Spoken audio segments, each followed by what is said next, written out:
because I'm a little bit, yeah.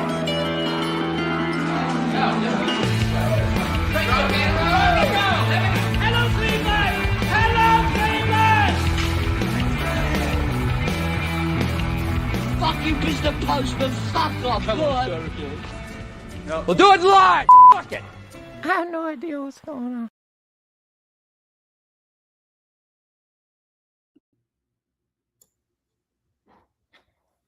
You're muted, Steve.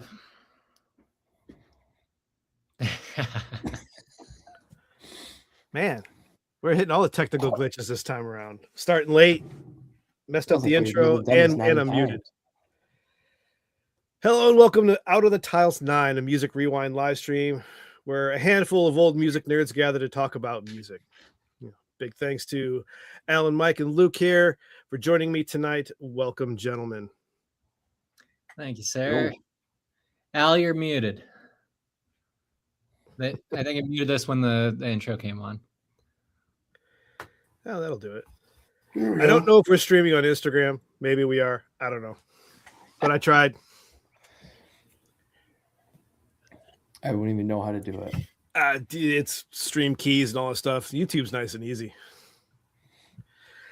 All I know is my wife gets mad at Instagram all the time. I can only put 10 pictures up, and I'm like, I don't even know what's going on. I don't have any social media, so I can't empathize. There are days I envy you on that, Luke. Yeah. Before we get into any of the assigned topics and everything, I want to make a pitch here. So I spent the past week in Nashville, and I went to the Musicians Hall of Fame and Museum, and it was fantastic. And I highly recommend anyone go there. That if you haven't been, it's almost entirely dedicated to the backing bands, like the Wrecking Crew and the Funk Brothers and stuff like that. It was really neat. I mean, even Reed, my son at 11 years old, was pretty, impressed by the old mixing boards and the old microphones. And just they had really cool setups there. So if you haven't been, I highly recommend that thing. Cool. I've never been to Nashville. I went to Cleveland Rock and Roll Hall of Fame many moons ago, but I've never been to Nashville, so I have to make the journey. It's a good city. I like Nashville a lot. He was there shooting. I can't really say much about it at the moment, but I can say that has something to do with the Tennessee Titans. But we'll see it in the NFL season. But we actually ended up seeing the new Grand Ole Opry because he wanted to go to a kid place on our day off. So we drove all the way over there, and it just happened to be right next to the Grand Ole Opry. So we're like, hey, there it is. It's right there. Oh, yeah, that's right. The Grand Ole Opry is like not downtown anymore. Nope.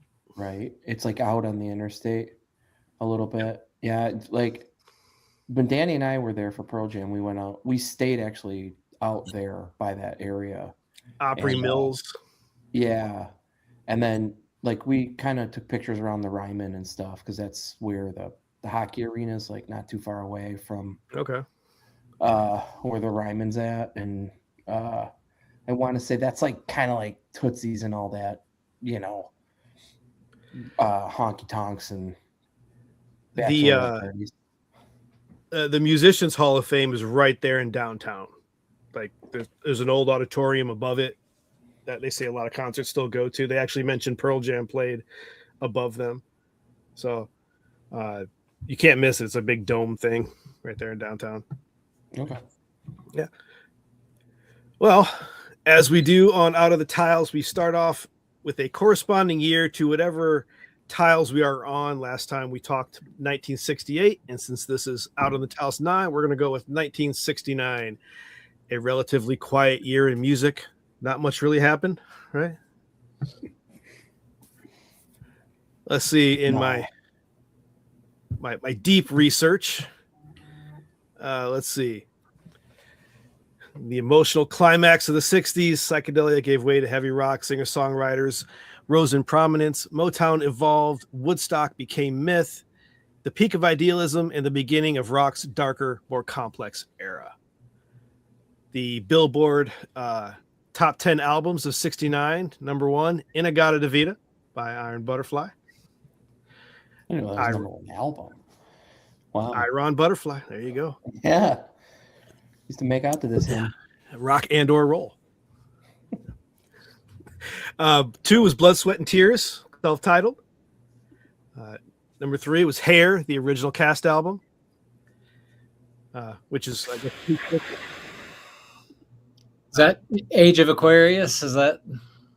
Yeah. What movie ended with that? And they all broke out. It wasn't awesome. 40-Year-Old Virgin. Yes. I was gonna say, was it Hair? But no. Probably. Let's just say he finished up the second time, and that's when the song started. I started dancing and singing. I haven't thought about that in a long time. 4 was Johnny Cash at San Quentin, and 5, Crimson and Clover by Tony James and the Shondells. Ooh, great song. I don't need to go further other than number 6 is Led Zeppelin 1. And 2 came out in '69 as well. That was a huge year for them. It did. I actually have the top 10 singles according to the charts. So Sugar Sugar by the Archies. Yep. Was I think that was one of the top songs of the year. So I think we had this conversation last time with 68. You know, you've got a whole lot of love on one hand, and then you've got Sugar Sugar and Age of Aquarius on the other hand. So I mean, it was still a strange time for music. I'm curious if your top 4 or top 5 really are the same as mine, because each one is like a different type of music. So I've got Sugar Sugar. It's called Aquarius. Let the Light Shine In. Let the sun shine in. Yeah. I Can't Get Next to You by the Temptations. Yeah. Honky Tonk Women by the Rolling Stones. Yeah. Everyday People by Sly and the Family Stone. Yeah. So the top 5 singles were like completely each one in a different direction. And this was Sly and the Family Stone's first effort too. I think Stand was the name of the album. That was their first album. Pretty big breakout for them for sure. After that, I've got Dizzy by Tommy Rowe. I Heard It Through the Grapevine, Marvin Gaye. See, that's right. Shift. In the Year 2525 by Zager and Evans. Wedding Bell Blues by Fifth Dimension, and Build Me Up Buttercup by the Foundations. See, now for my number 7 was Hot Fun in the Summertime. Hot Fun in the Summertime by Sly and Family Stone. 8 was I'll Never Fall in Love Again by Tom Jones. 9, Build Me Up Buttercup. And then 10 was Crimson and Clover. All right. Was Build Me Up Buttercup something about Mary? Yep. Yes. Okay. I was going to say, I'm They sang at the end of that one too with the same, the same type of thing. A lot of jazz. Other major album releases in '69. You had Abbey Road, Led Zeppelin 1 and 2, Let It Bleed from the Rolling Stones, Tommy from The Who, Electric Ladyland from Jimi Hendrix, Santana self-titled, In the Court of the Crimson King, Crosby, Stills and Nash self-titled, the band self-titled, 3 albums from Creedence, Bayou Country, Green River, and Willie and the Poor Boys, and in the Soft Parade from the Doors. It was a hell of a year. Gumma, Pink Floyd. See that one? I purposely didn't put that on my list. All right. Well, the soundtrack for was that year as well. So, which is wasn't Neil Young's first? Yes. Everybody Knows This Is Nowhere. Oh, I missed that one. Blind Faith. Yes.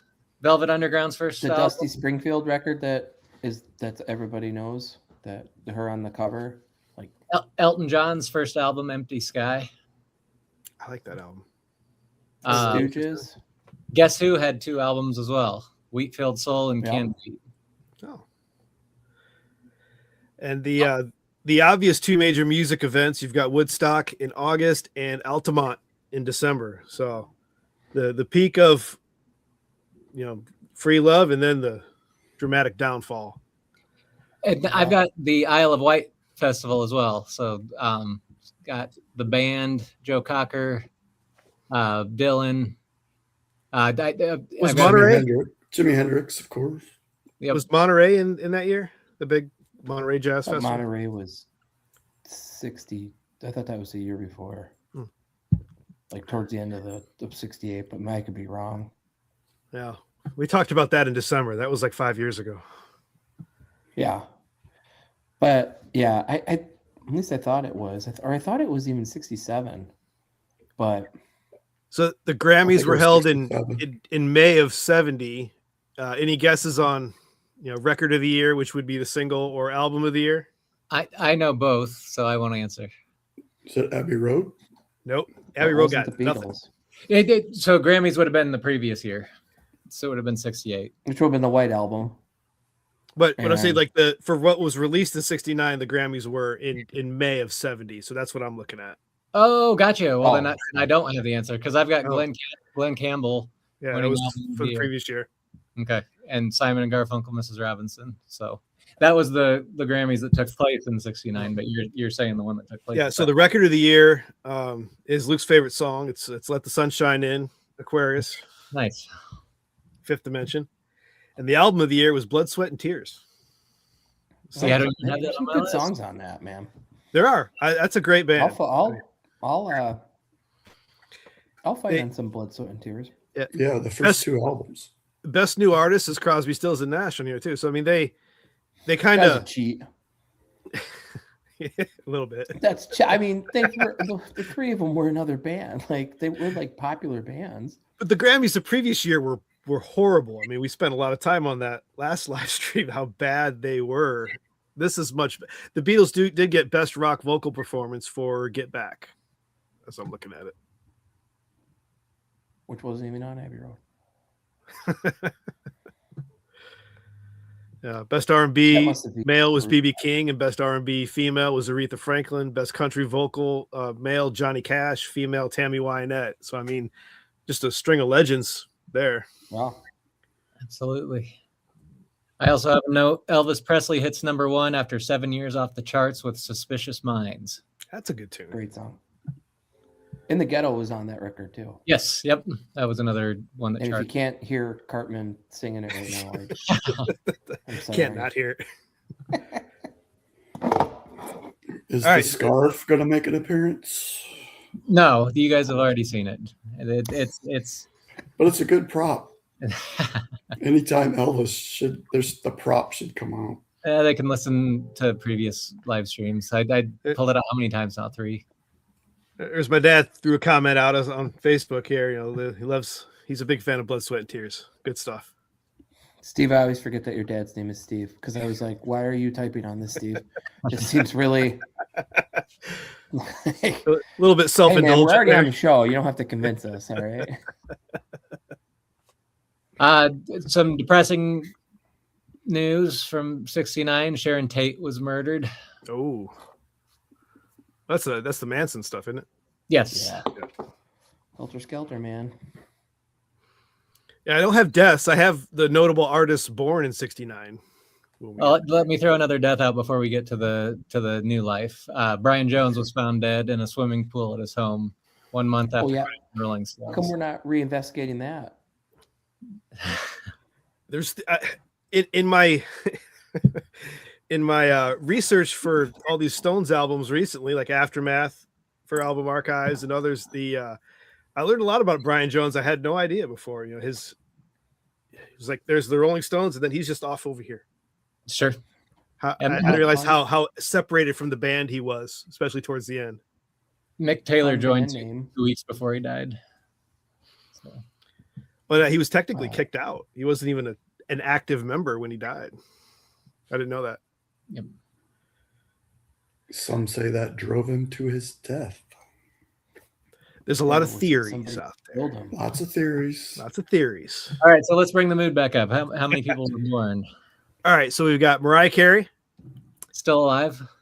I think most of these are still alive. Jennifer Lopez, Jay-Z, really? Gwen Stefani. There's a lot of these I didn't realize were the same age. Ice Cube, Ice Cube, Dave Grohl, Marilyn Manson, Jennifer Aniston, Matthew McConaughey, Kate Blanchett, who I thought was older than a lot of these, honestly. Jack Black, Catherine Zeta-Jones, Edward Norton, Christian Slater, Javier Bardem, who I also thought was much older than all these. Matthew Perry, who is no longer with us. Norman Reedus, Tyler Perry, Dave Bautista, and some washed-up guy named Brett Favre. I don't know who he is, but Speaking of something about Mary, Dave Bautista. Hey, Dave Bautista's.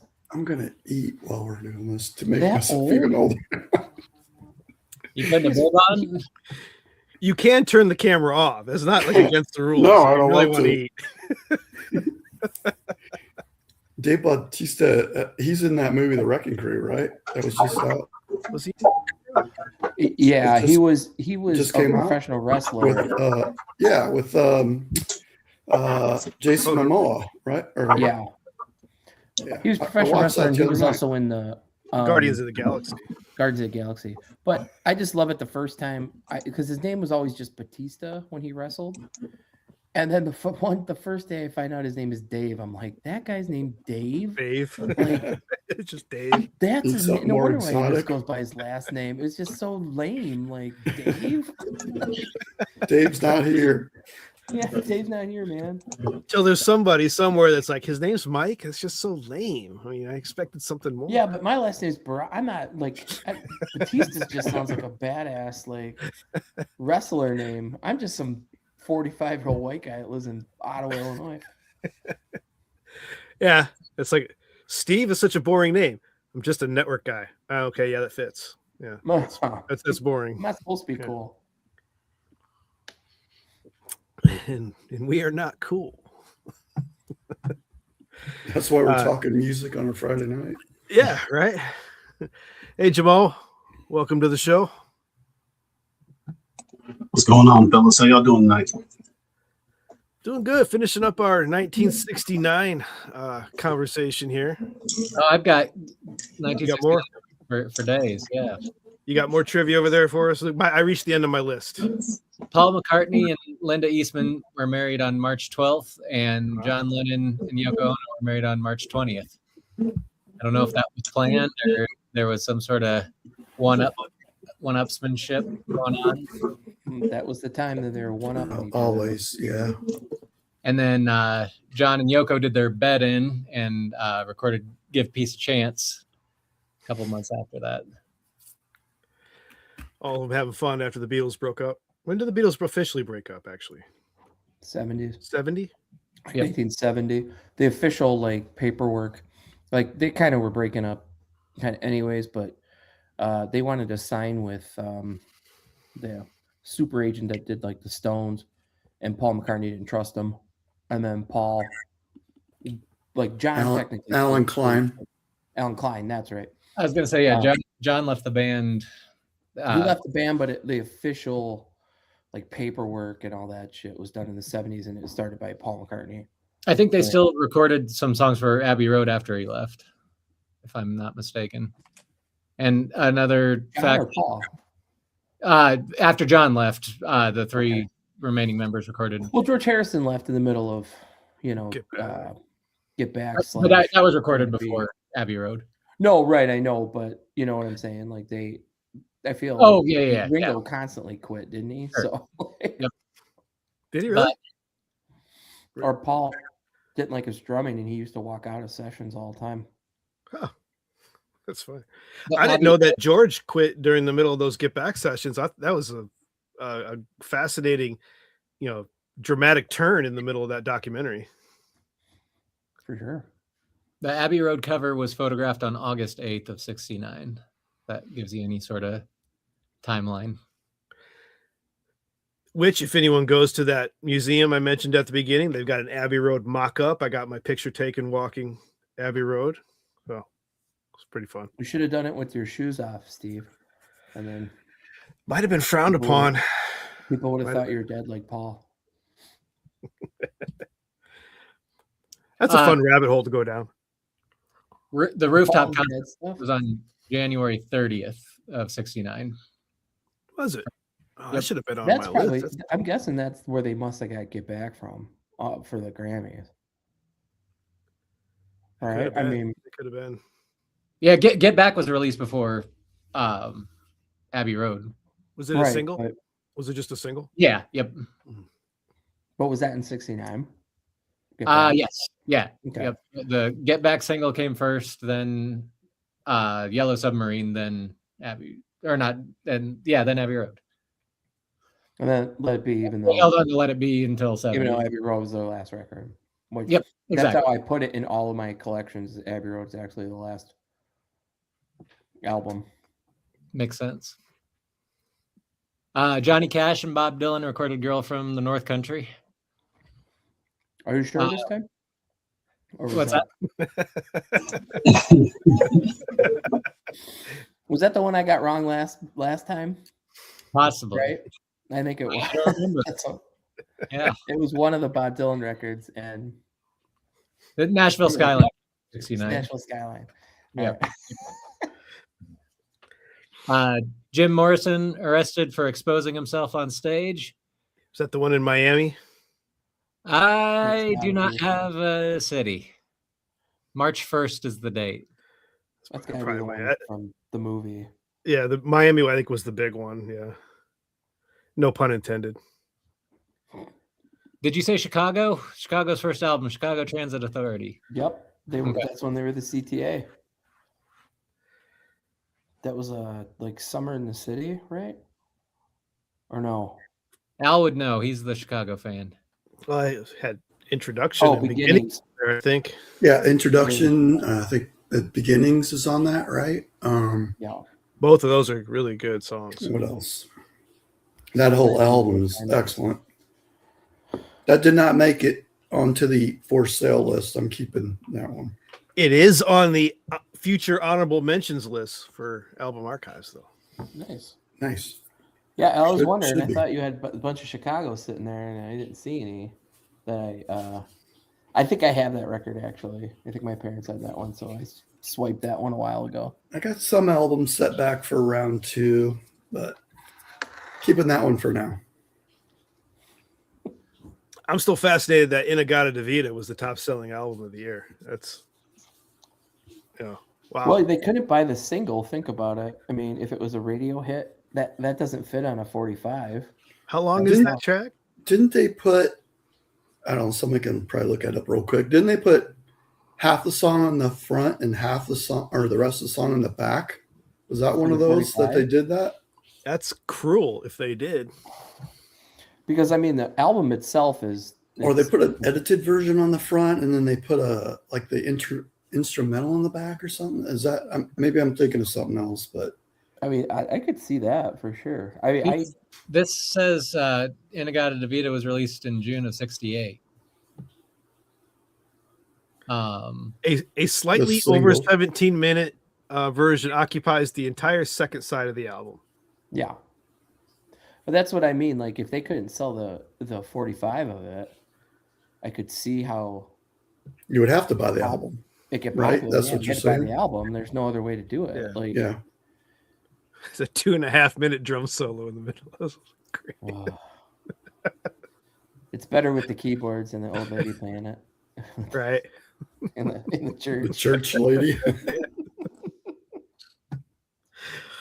That scene is wonderful. That's so good. Yeah.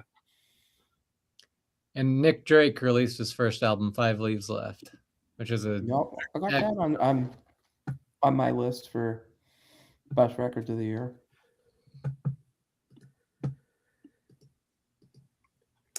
Yeah, well, moving on. I was curious to everyone's thoughts on the Super Bowl halftime show.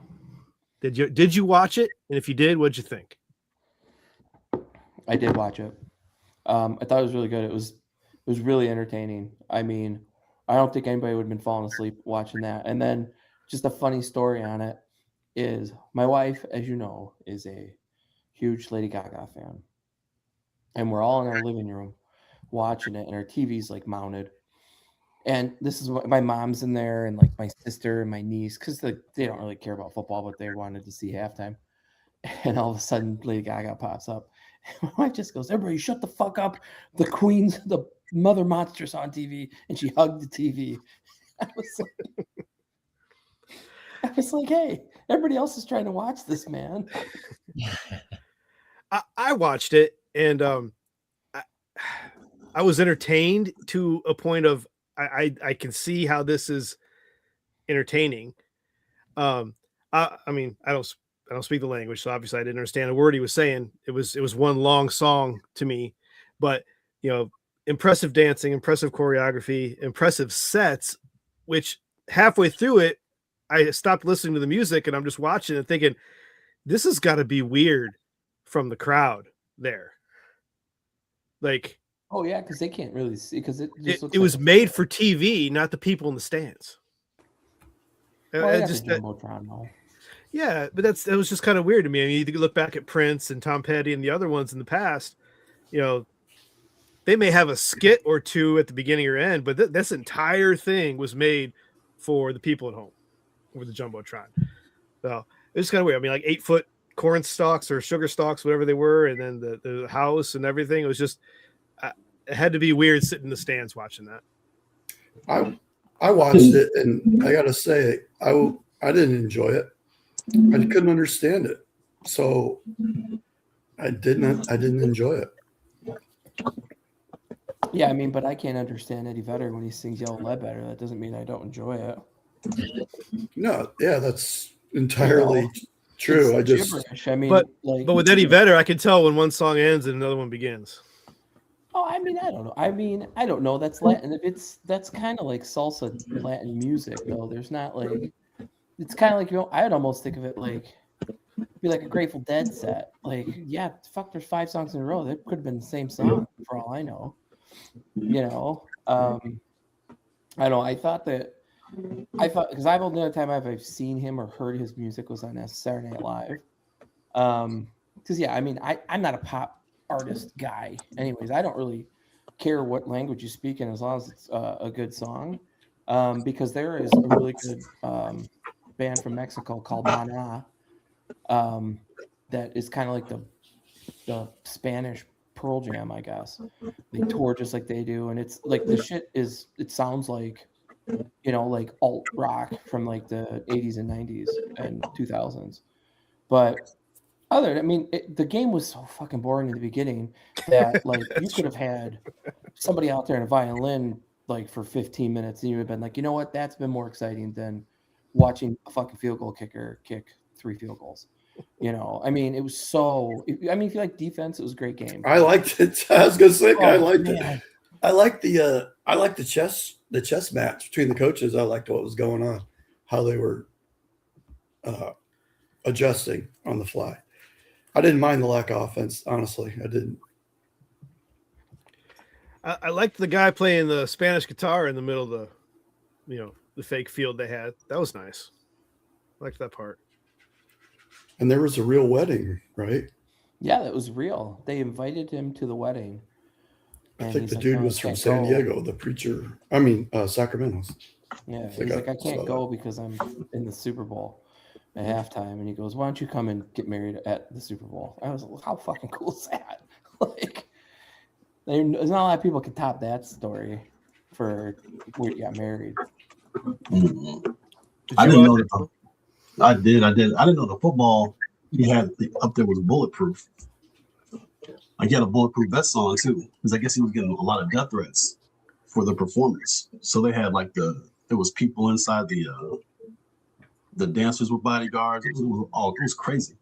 But Bad Bunny had a bulletproof vest on. Yeah. Oh. Yeah, and the football that he was holding at the beginning, that was bulletproof. Huh. So yeah. But I thought it was you just had long like pads to be like like a football thing. Me too. Underneath that, though, I was like the vest and then his outfits and the pads and whatever was underneath it. But I was cool with it. I liked it. I thought it was a good performance. Lady Gaga and I thought the whole thing was cool. I had no problems with it. I really enjoyed the game though. I enjoyed watching the Patriots catch a beat down. So. I got all the way to the mid-third quarter before, because I was in Nashville with Reed, so we were watching in the hotel. Halfway through the third quarter, he's like, "Can we please change this?" So we ended up, swapping to Teen Titans Go. So I did. It was right before the touchdown started. I missed him too. I had to put my kid to bed. and I thought he was going to go to bed and I'll be able to go back out and have my last beer. And could not go to bed. It was like 10:15. And I go down and the score was way different from what I remember what it looked like.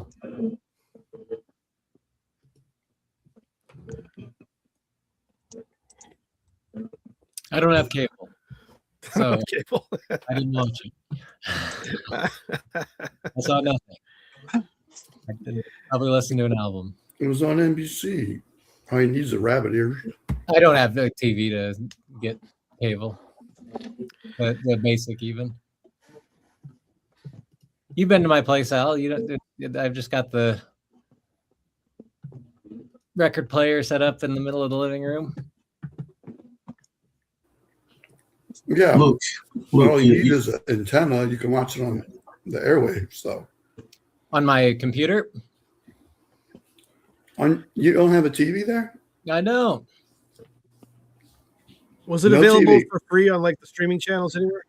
I was in a hotel, so I don't know. Possibly. I don't know. I'm not a big football fan, so I can't speak on the halftime show. I saw pictures after the fact, so I got what you were saying when he was going through the grass, how the people there might not be able to see what's happening. But That's honestly my biggest takeaway is that it was obviously made for the people at home or on a TV screen and not for the people in the stands, which I don't know. That's kind of a weird shift for me. I'm more of a old man traditionalist there, I guess.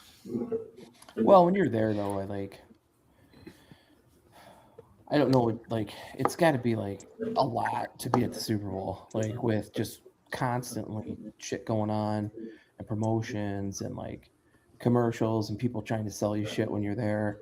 Like I thought that somewhere it was like $180 cheeseburger that was there. That was like had like a big bone in it or something. It was like a big slab of meat or it was gigantic. I saw a couple pictures of it, but it was like $180 burger. I saw like parking was minimum $400 just to park.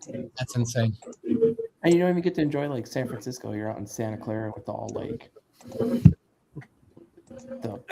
Google guys. Like who the hell's out there? I mean, So I let's take this conversation into 2027. So Steve, I think the reason he did the grassy maze type thing is because these pop stars today rely on their stage presence to kind of sell the show as well. So I don't know if we're gonna get another Prince or like just a I'm in the camp that there is one artist that would bring everyone together and everyone would watch it and it's a fantastic show. Okay, let's if you say Don Henley, I'm turning it off. That man is Weird Al. All right. No one's gonna watch that, Steve. Everyone like would watch Weird Al. that, and everyone would know. I mean, even just a string of 10 of his hits, and think of who he could bring on. Hell, he could bring on Coolio. I don't know. He's dead. Coolio, is he dead? It'd be tough. Okay. Can't bring Coolio, but you get what I'm saying. You get what I'm saying. He could bring on, anyone to play guitar. Bring on Mark Knopfler to play the Money for Nothing, intro, things like that. People would go nuts. Yeah, I would think that would be neat if he could bring on the people who he did parody, who are bold enough to accept that they've been parodied. Yeah, that would be pretty cool. I would say the one thing that this year's Super Bowl probably missed out on, and I don't know if they asked them, but everybody's been whining and crying about not having a rock band on there for forever, so we can see Steven Tyler get wheeled up there or Paul McCartney. Nobody needs to see those old guys up there, man. I'm sorry, it's just fact. But I think they missed the boat though. Like I don't know why you wouldn't have had Metallica come play. Sure, that's a name I've heard thrown out a lot. Well, they had Green Day at the beginning. Yeah, I saw Green Day, but I mean Metallica's a bigger band than them. Like Stranger Things. I made the comment. We had a couple that came over, and I made a comment as soon as Green Day come on it, and I said, "Oh, I guess they couldn't afford Metallica from the Bay Area, so they got Green Day." So maybe that had something to do with it. Yeah, I don't think those guys are. I don't think you're paid for halftime though. I think it is like a that's your promotion of being on there. I think it's like even the I thought pregame that's what my show wife stuff. told me, that they don't get paid. Even the pregame, they don't get paid. I don't know about that one, but I know for the halftime they don't. But I don't know. I thought Metallica, they come out with like the flames and shit, and like maybe the orchestra. Metallica would have been great. Yeah, that's yeah. I just thought because it was in San Francisco, it was kind of a miss. Yeah, nostalgia, and they're not geriatric yet. That would have been I haven't seen Metallica in years, since like 2008, but I mean, I assume that they still put on a hell of a show, so they can, Yeah, I can attest. I was there. I saw him last year, 2 years ago, at Soldier Field, in like the second row. Am I in the minority here? I don't like any of the halftime shows. There's none of them. It's all lame. It's all like pre-recorded tracks, and they play mashups of their songs like a minute. Prince was pretty fantastic. I got to stand by that one. It was really. I don't get it. Who or which game did Jack White do?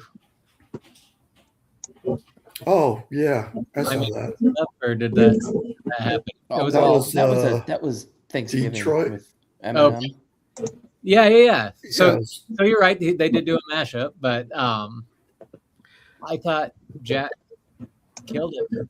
I saw all he had to do was come out and do 15 minutes of Seven Nation Army, and everybody would have went nuts, because that's the anthem they always play in every stadium. Yeah, and I'm pretty sure he did. He did at the end. Yeah. Well, wait, was it last year or the year before where Dre, Snoop, and then they did the hip hop halftime show? That was fantastic. It's 3 years ago. 3 years ago, that was great. Yeah, just not a fan. We grew up on listening to those guys too. I mean, you might have sent me the clip for that, Al. The Jack White thing. I think I saw it on YouTube or something, but I forget. Or maybe it was Steve or Dan or Mike. But I have a feeling you can probably get that. I have a feeling that might be a record store day at some point down the line. Okay. Performance, just because you can get that on Apple. Like, he put it out the next day on streaming. Jack did. Mm-hmm. Well, what's next on my list here. Questions. Well, quick album archives recap. From let's see, from Turn on the Bright Lights to today's or yesterday's Illmatic. Any comments, positive or negative, about album archives in the past, dozen episodes or so? Learn anything? Or are they terrible? Let me have the guy who did your intro for Illmatic. He probably shouldn't do another one. I saw you just came back on, so I had to give you some shit. You mean the episode that set a show record for launch day downloads? I'm telling you, that was good stuff. I had a feeling he was going to be on there to do it, just because I know he digs that record. Yeah, I'm still surprised it wasn't in the top 300. I mean, I know I'm pretty sure I gave it a 10, but it wasn't there. Luke says I give too many 10s away, so that's one that definitely I do think should have been up in there. That was a bit of a travesty, so I had to correct it. I like all of them, man. I like learning about all the groups and the other genres, and just the little factoids that you come up with, or that you put out there. So I enjoyed all of them, man. Yeah, they're fun. They're pretty easy to write, and I'm enjoying going through these albums that I would not have, listened to all the way through. I knew, a couple songs off American Beauty, Grateful Dead. I had never heard the whole album. It's a good album. I enjoyed it. Coming up, there's Crime of the Century, which I'm still not a big Supertramp fan. Still not going to be, downloading their whole discography, but I did enjoy the album as a whole. I can't stand Dreamer. I hate that song with passion.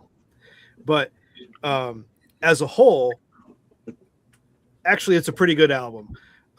There's some good songs there, like School and Rudy, and some others that were just quite good. I had never heard them before.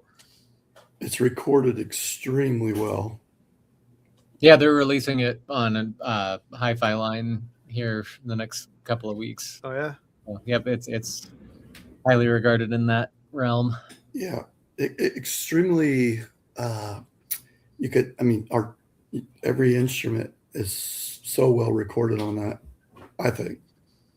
Yeah, you might be releasing it right around the time that the high fidelity cool. of the album is being released. So yeah, you might get some hits on that too.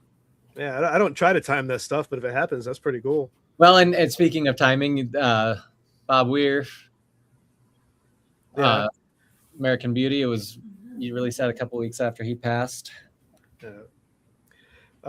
Working Man is still to come on the countdown too. For that. Another excellent album. Have you gotten? I'm surprised. I still think American Beauty is a better record, but that's just like my opinion, man. Also coming up is Elvis Presley's 1956 album, which is one I had never listened to. I mean, everyone knows Blue Suede Shoes, but it's another one that as a whole, it's like, man, this is a fun album. The old Sun pink and green one. Yep. Okay. Yeah. That's the London Calling. Stole the idea. Basically. Or homage, whatever. I don't know. Well, from a Music Rewind perspective, that London Calling, that was another one that I had never listened to all the way through, and that was a lot of fun. Just a fun album to fully, because double album, having just listened to Sandinista for Album Archives a couple weeks earlier, which was a triple album. I had low expectations for London Calling after Sandinista. Oh man, yeah. So London Calling was great. Excellent. It was really good. I was hoping if you would have went the other way around, you probably wouldn't have finished Sandinista. Right? Yeah. It'll be a while before we hit London Calling on Album Archives. That's like 2 years away. Yeah. Let's see. But I've recently recorded the ones for Life After Death from Biggie, In Step from Stevie Ray Vaughan and Double Trouble, Al Green. So there's some good albums coming up. Cool. Stevie Ray Vaughan record might be the only one, might be the first one I'm not going to listen to after I listen to the pod. I usually listen to the album after. That is your choice, and you're wrong if you don't, but by all means. I just don't. I've never liked it. I've never liked his guitar. I don't like his singing. His singing is like fucking nails on a chalkboard to me. Disagree. I mean, he's no John Henley, but few people are. All right. Well, we'll move on to some of the questions. I was curious to know, across the spectrum here, what are your favorite band documentaries? I'd like to know that because I want to put some on my list to watch. Me personally, Wildflowers, about Tom Petty's Wildflowers album, great band documentary. The Yacht Rock documentary on HBO, and for you, Mike, History of the Eagles. Oh, that's actually a really good one, Steve. I was going to actually say that. That's probably one of the better well done documentaries. I think it explains it well. Yeah, because the Billy Joel one was good. Oh yeah, I didn't watch that yet. I'll say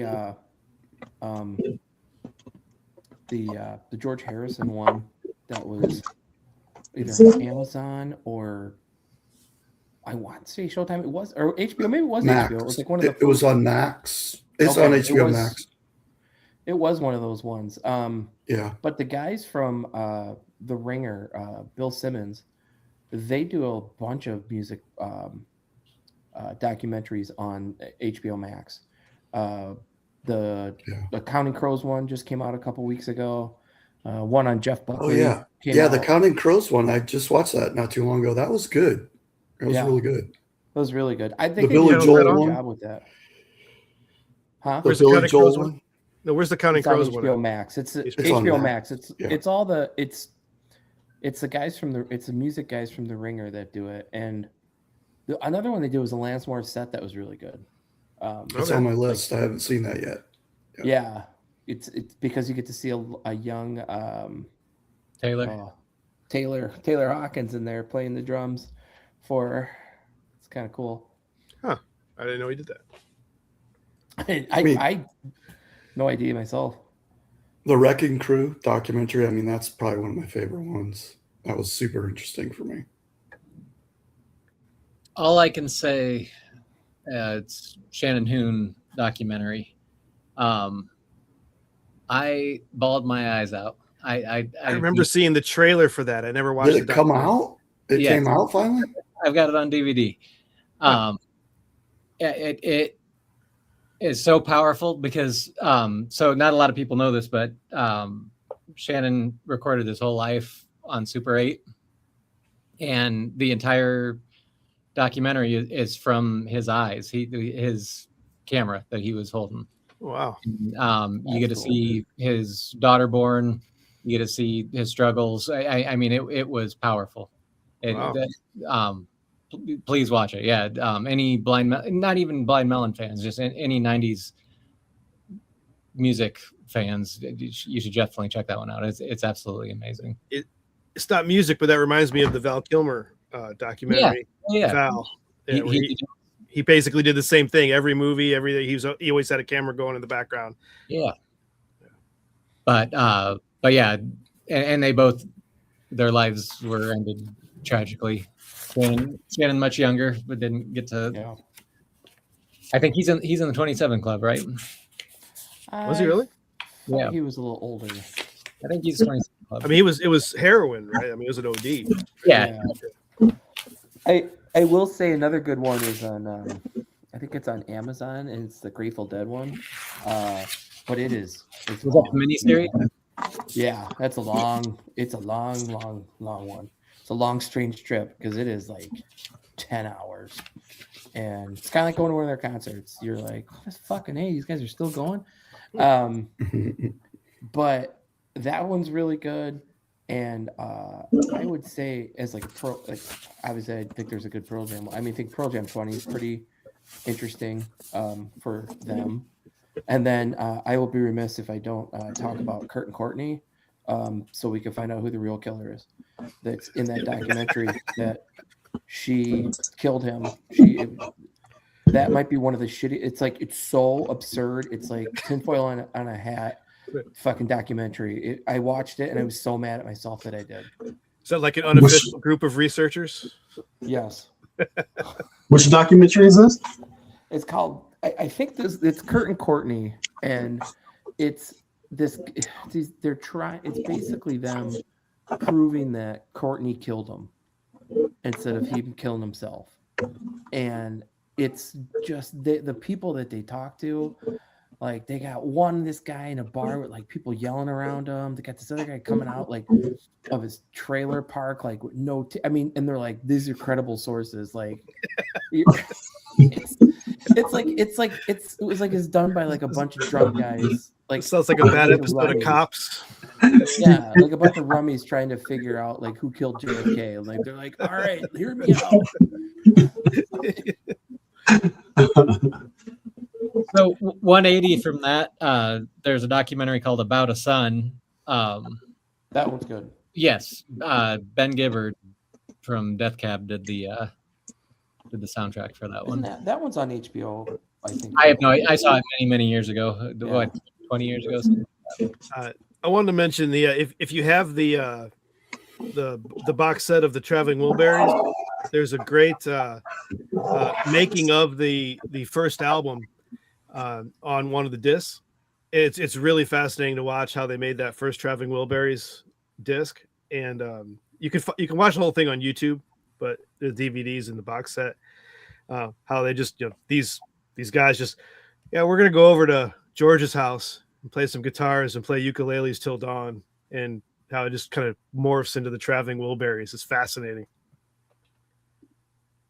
Yeah, I know that existed. That's awesome. Go ahead.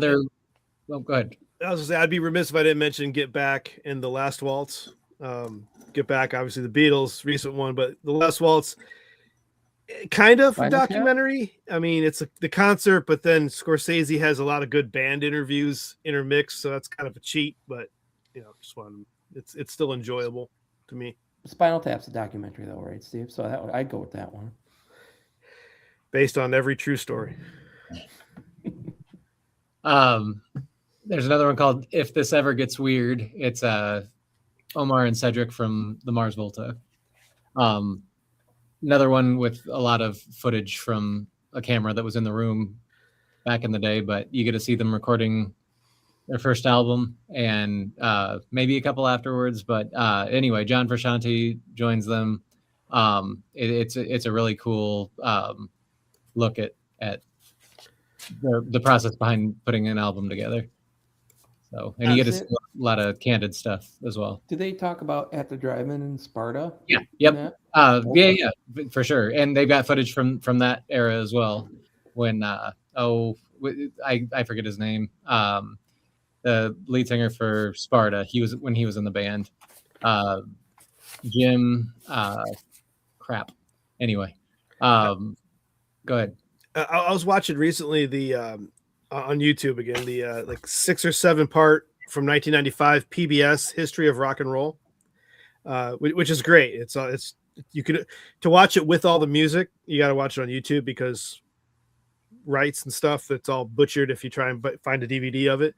But when they got to that era of music, they had a really interesting clip of Saturday Night Live with the Chili Peppers and John Frusciante shutting down live and like going all Sid Barrett live on SNL. So that was I had never seen that before.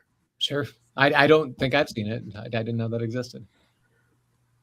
Yeah, if you watch, that's a great thing to watch on YouTube. I mean, I just thought of it now, but the full PBS documentary History of Rock and Roll, and it was done in 1995. So you had all the legends from the 50s and 60s that were still alive doing little snippet interviews from Chuck Berry to Jerry Lee Lewis, and everyone was still there and talkative. And they have an episode on the Elvis stuff. They have an episode on Motown. They have an episode. It's very well done. Very well done.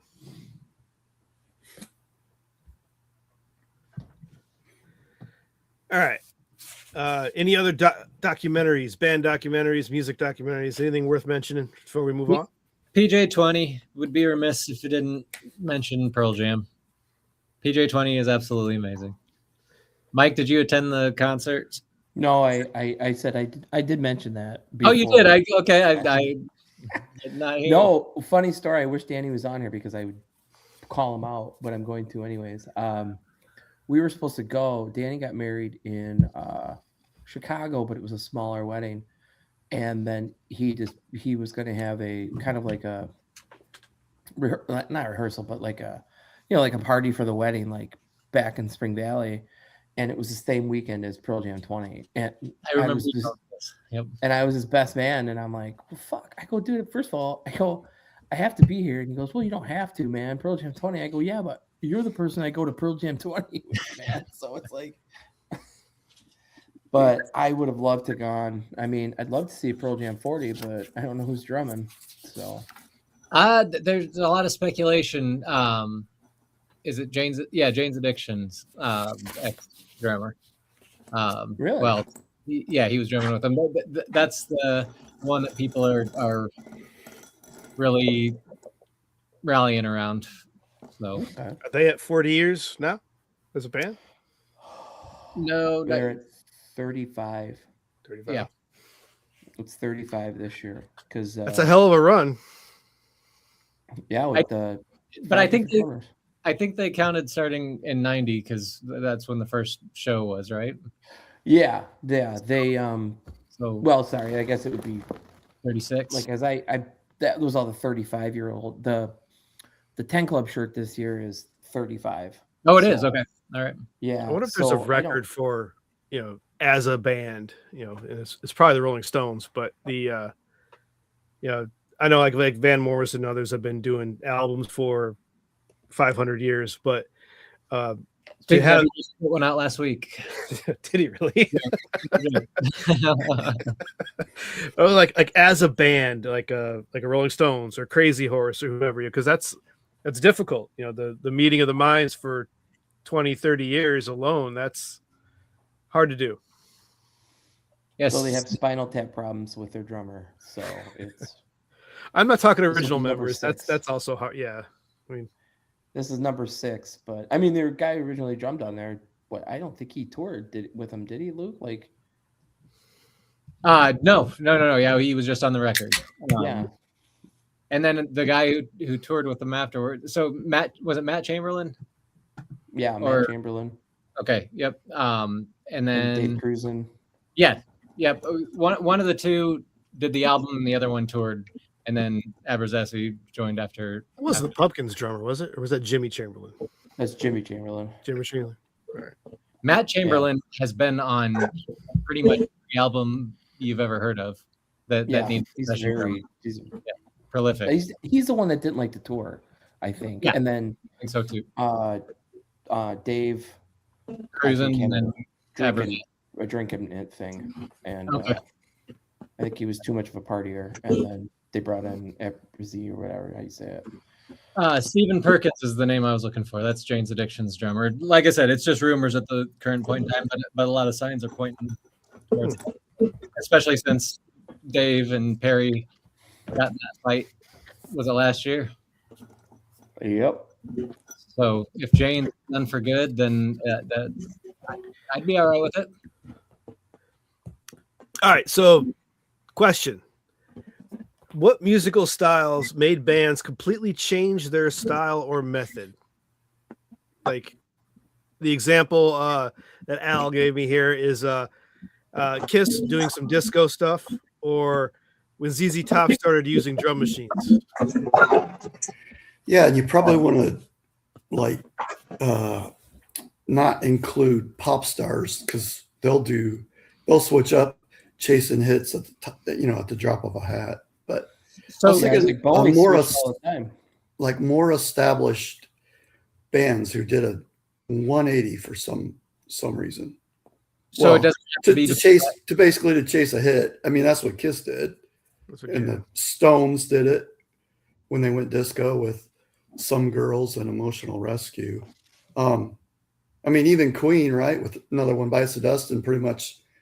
Well, I mean, there's parts of the wall are disco. If you want to, when you look down into the bass line, not chasing a hit though. I think it just kind of turned out that way.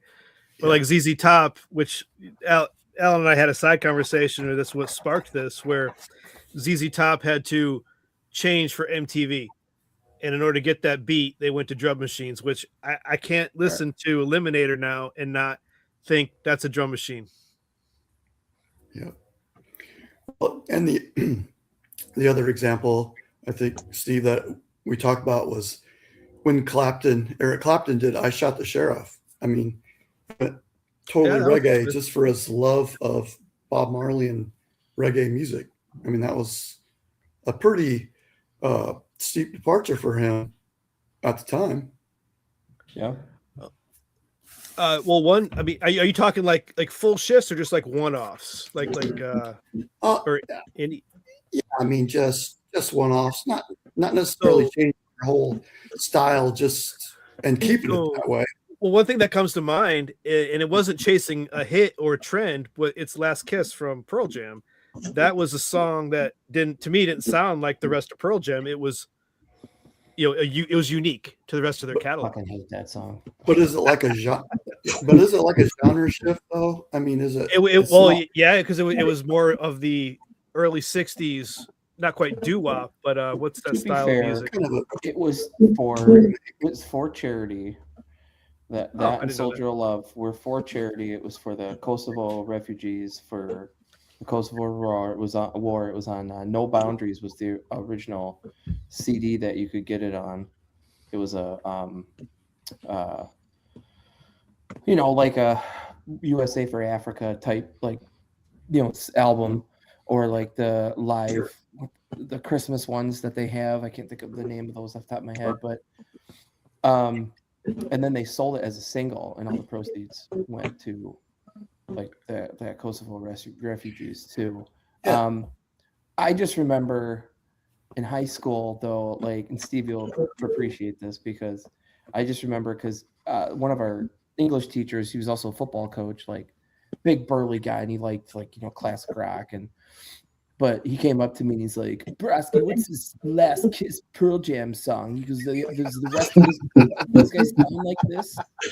And I said, no. I go, but Pearl Jam sounds like they're like a mix of Zeppelin, The Who, like they're very, you know, but no, I go, if you think you're going to go buy 10 or Verses and think you're going to get Last Kiss, first of all, oh, my wife, every time that comes on Pearl Jam radio, like I'm surprised her fist doesn't go through.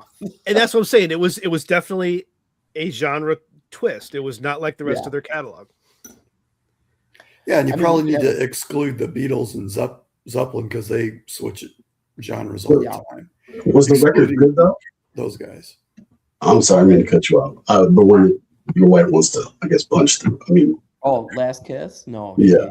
I mean, go ahead and listen to it. It's a fucking 50s like doo-wop, not doo-wop, but like 50s like Dead Man's Curve. Like it's just like a love ballad, like a leader of the pack sort of thing. Yeah, it's a cover from that time called Last Kiss. And I heard the original while I was in Nashville, actually. Yeah.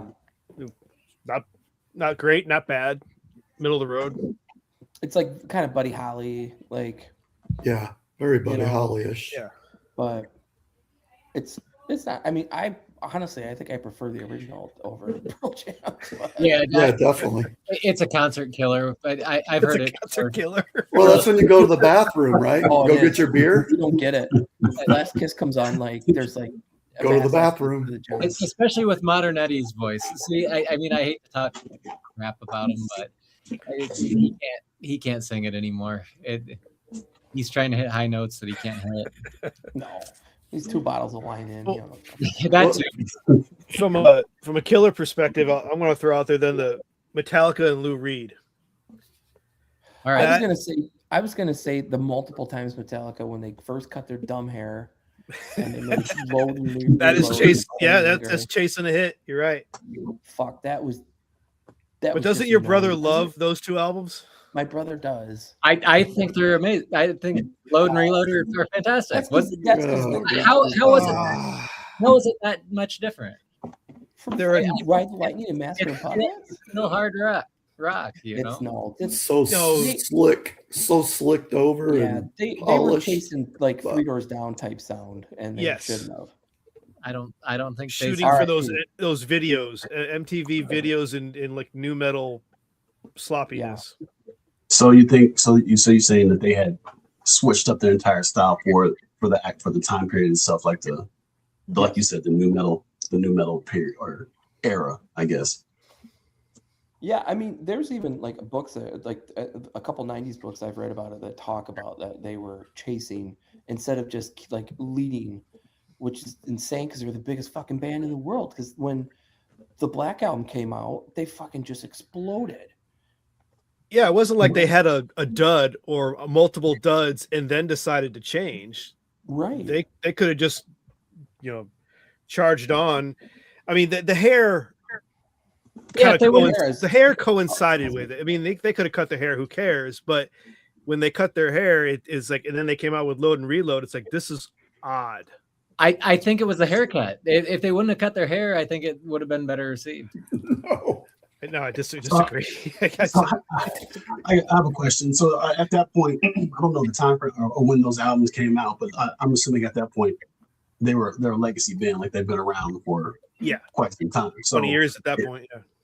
So if by the time they cut their hair and they were, trying to get into, or do you think that they were, I need to say chasing a hit, but do you think that their fan base is older? Were they chasing a new fan base, or was it just not? You don't believe it was an evolution. You believe it was them just chasing the new sound, I guess. So my opinion, chasing a new fan base. That's my opinion. They were chasing the MTV fan base because when they came out with Master of Puppets and Ride the Lightning, there were no videos for that. They built their following on the quality of the music and their live shows.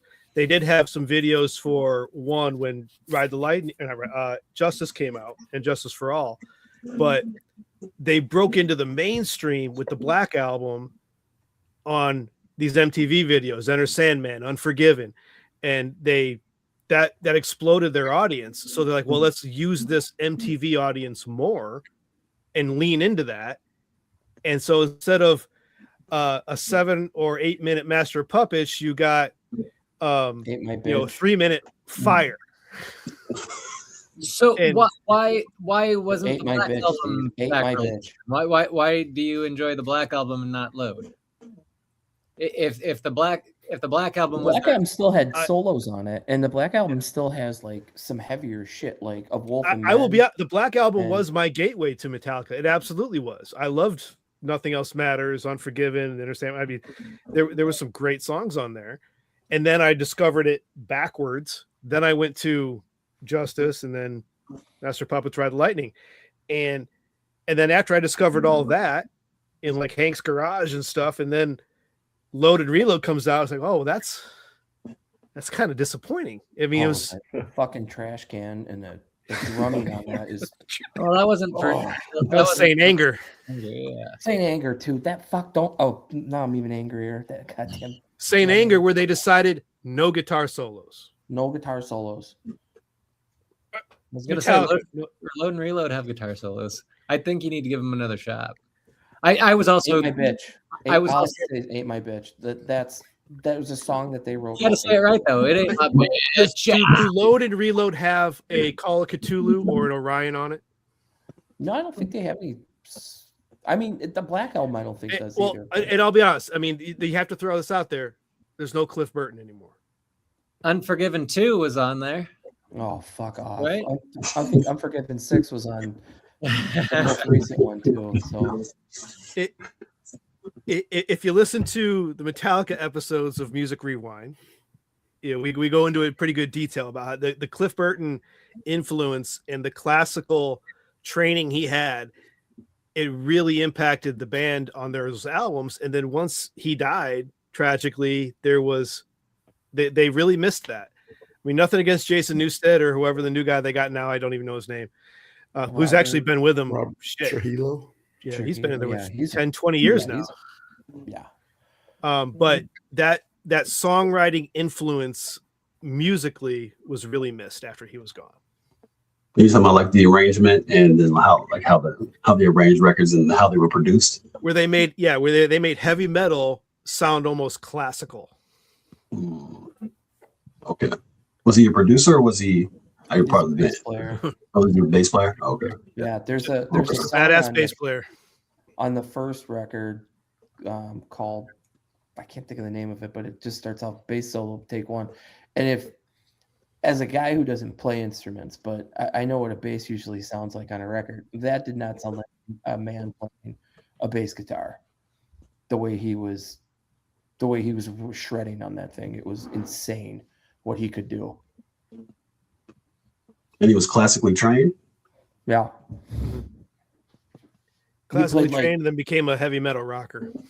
Yeah, because he played what, like Steve, like violin or something. I don't remember.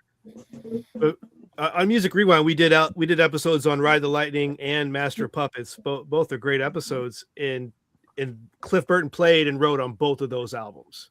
So there's a reason those two albums are usually top tier for everyone. With And Justice for All, the one that they released right after he died, what's that? They had no bass. Yeah, they had no bass on it. Basically had no bass. Yeah, poor Jason Newsted. Those were big shoes to walk into. I mean, I don't envy what he was trying to do. Mm-hmm.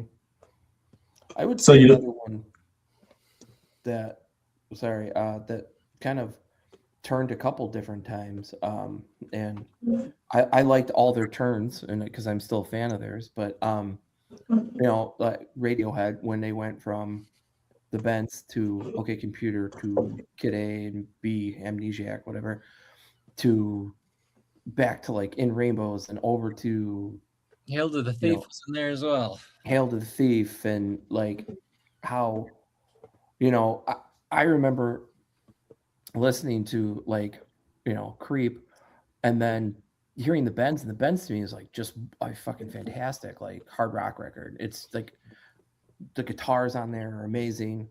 And then OK Computer came out, and you're like, what in the fuck is going on here with these beeps and wild guitar solos? And then Kid A comes out, and there's fucking like no guitars, and you're like, what the hell happened to this band? And then I didn't appreciate Kid A and Amnesiac until I saw them live and see them play it, like how they played it live. I was like, well, fuck, hold on, let me re-listen to this again. But that's a band that was like kind of all back and forth and around. Like they changed their sound a lot. I'm almost scared to dive into their catalog further because all I know is OK Computer, In Rainbows from my conversation with Luke, and then recently Kid A, which are 3 completely independent albums regarding sound and themes. None of them sound alike. You will love the Bends, promise. Yeah, Steve, the Bends is like a classic rock record. Like, yeah, you will absolutely enjoy that one for sure. And a Moonshaped Pool, in my opinion, I think you'd like that. You can't go wrong with Radiohead. But it is like Mike said, it's a different experience for every album. So when does it go from? So when does it go from like delineating from what made them popular to them trying to experiment, I guess, to a different sound? And is that in itself them chasing a hit, or is that them trying to experiment with different things sonically? Are you talking Radiohead or any band? Any band in general? Because I mean, it's a conversation that we had in studio or whatnot regarding R&B and hip hop artists, or whatever. Like we'll listen to an album, and then for 3 songs, it'll be completely different tempo, songs in different keys, whatever. They're experimenting with different things, and they're not necessarily bad, but they don't necessarily fit on that particular record, on that album or whatnot. But it's it's not fitting what they did in the past versus where they may be trying to go. And are they not allowed to do that, to have that pivot, or is it because that pivot, or was it just poorly done in them trying it, I guess? I think when I posed the original question, like when I talked it over with Steve, I think my thinking was more these bands just completely changing their style just to either get a hit or keep up with the times and what's going on. I think that was my original thought process on it when I threw that question out there. I don't think it's like you're in an R&B song, you might do a slow R&B or a fast R&B. I wasn't thinking more of like that. I was thinking of, let's say your R&B song or your R&B artist all of a sudden does a hard rock song, like an abrupt, I need to stick with the times or something. It's 1968 and you go from Al Green doing his R&B and all of a sudden he throws out a hard rock song or something. I was thinking more like that, like a drastic. I kind of want to hear that. Just to keep up with the times. Okay. Maybe something like that. Miles Davis did a rock album.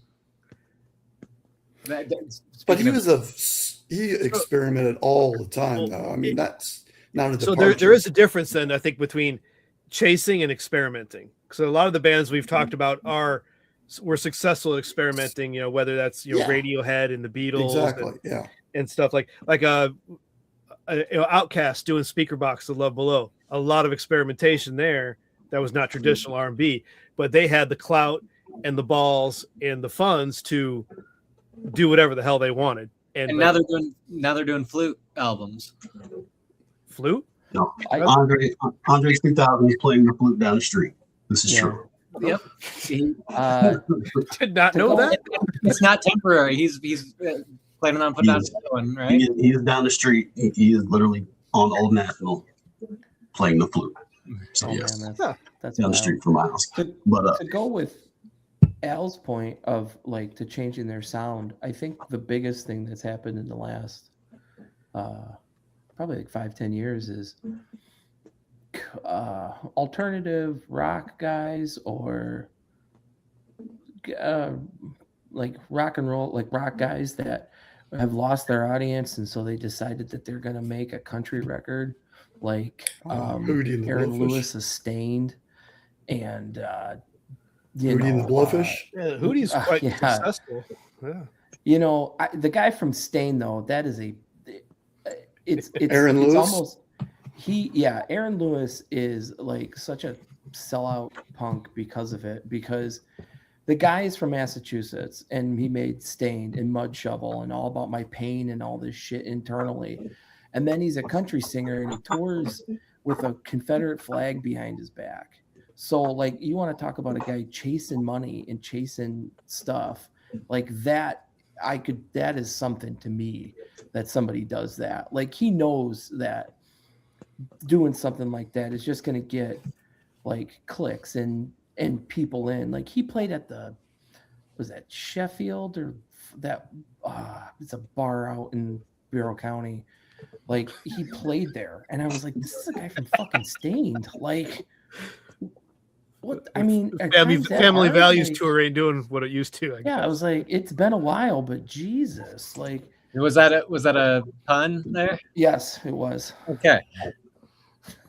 I was trying to be punny. So but yeah, that is something. I think that's a guy who's chasing money. So like Beyonce doing the country album then, right? Well, I mean, she's from Houston. I would. So she's more country than. But the rest of her catalog wasn't like her bread and Cowboy butter was Carter. not country. What she came up, it wasn't, and that kind of goes where I was coming for what I was getting at. This is like some of the. I'll give you one. Post Malone. Post Malone. Yeah. That man raises my blood pressure under. I can't even.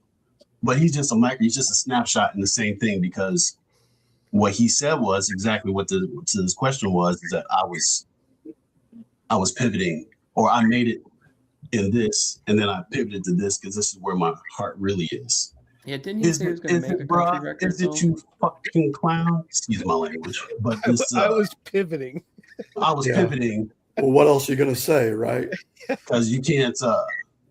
You can't say I was going to sell out and do a popular record. You can't say that. I thought he said though he was going to make a country record though, like he tried to enter the industry in that space, but then found it easier, a lower barrier of entry through hip hop. It got blew up and then made the pivot to what you see now, the Budweiser guy or whatnot. But his initial back before, after White Iverson came out and all that other stuff, was the he had thrown out snippets and then like onesie twosies. Because remember, he came up in the blog area, so it was like you could drop a record or whatever on SoundCloud, or whatever, and then see what it does, and then it would kind of fall off, and then you wouldn't have the same type of visibility to the record. And none of those were sticking because I guess his entire shtick was up. So then he had made the pivot over here under that guise.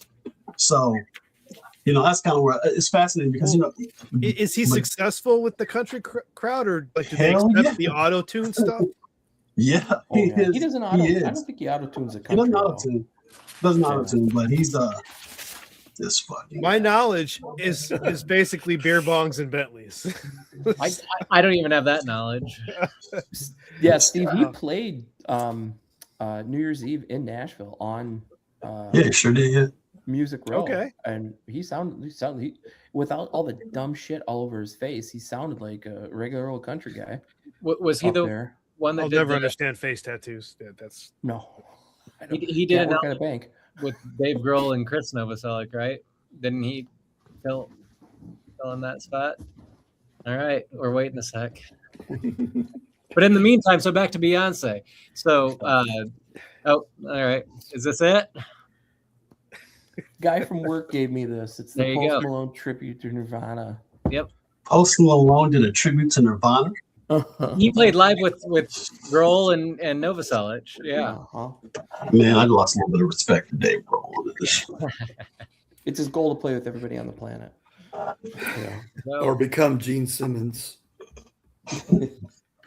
But so Beyonce, I didn't realize that. So her last 2 albums were part of a trilogy. So the third one that's coming out is going to be a new style on top of the previous 2. So we may get a rock album from Beyonce. Who knows? I would accept her music more from a rock perspective. I listened to the whole country album. I did, and it came across to me as very, very phony and very deliberate. Yeah, like she was chasing that country crowd, and it did not hit at all to me as what country and what that genre should be and is.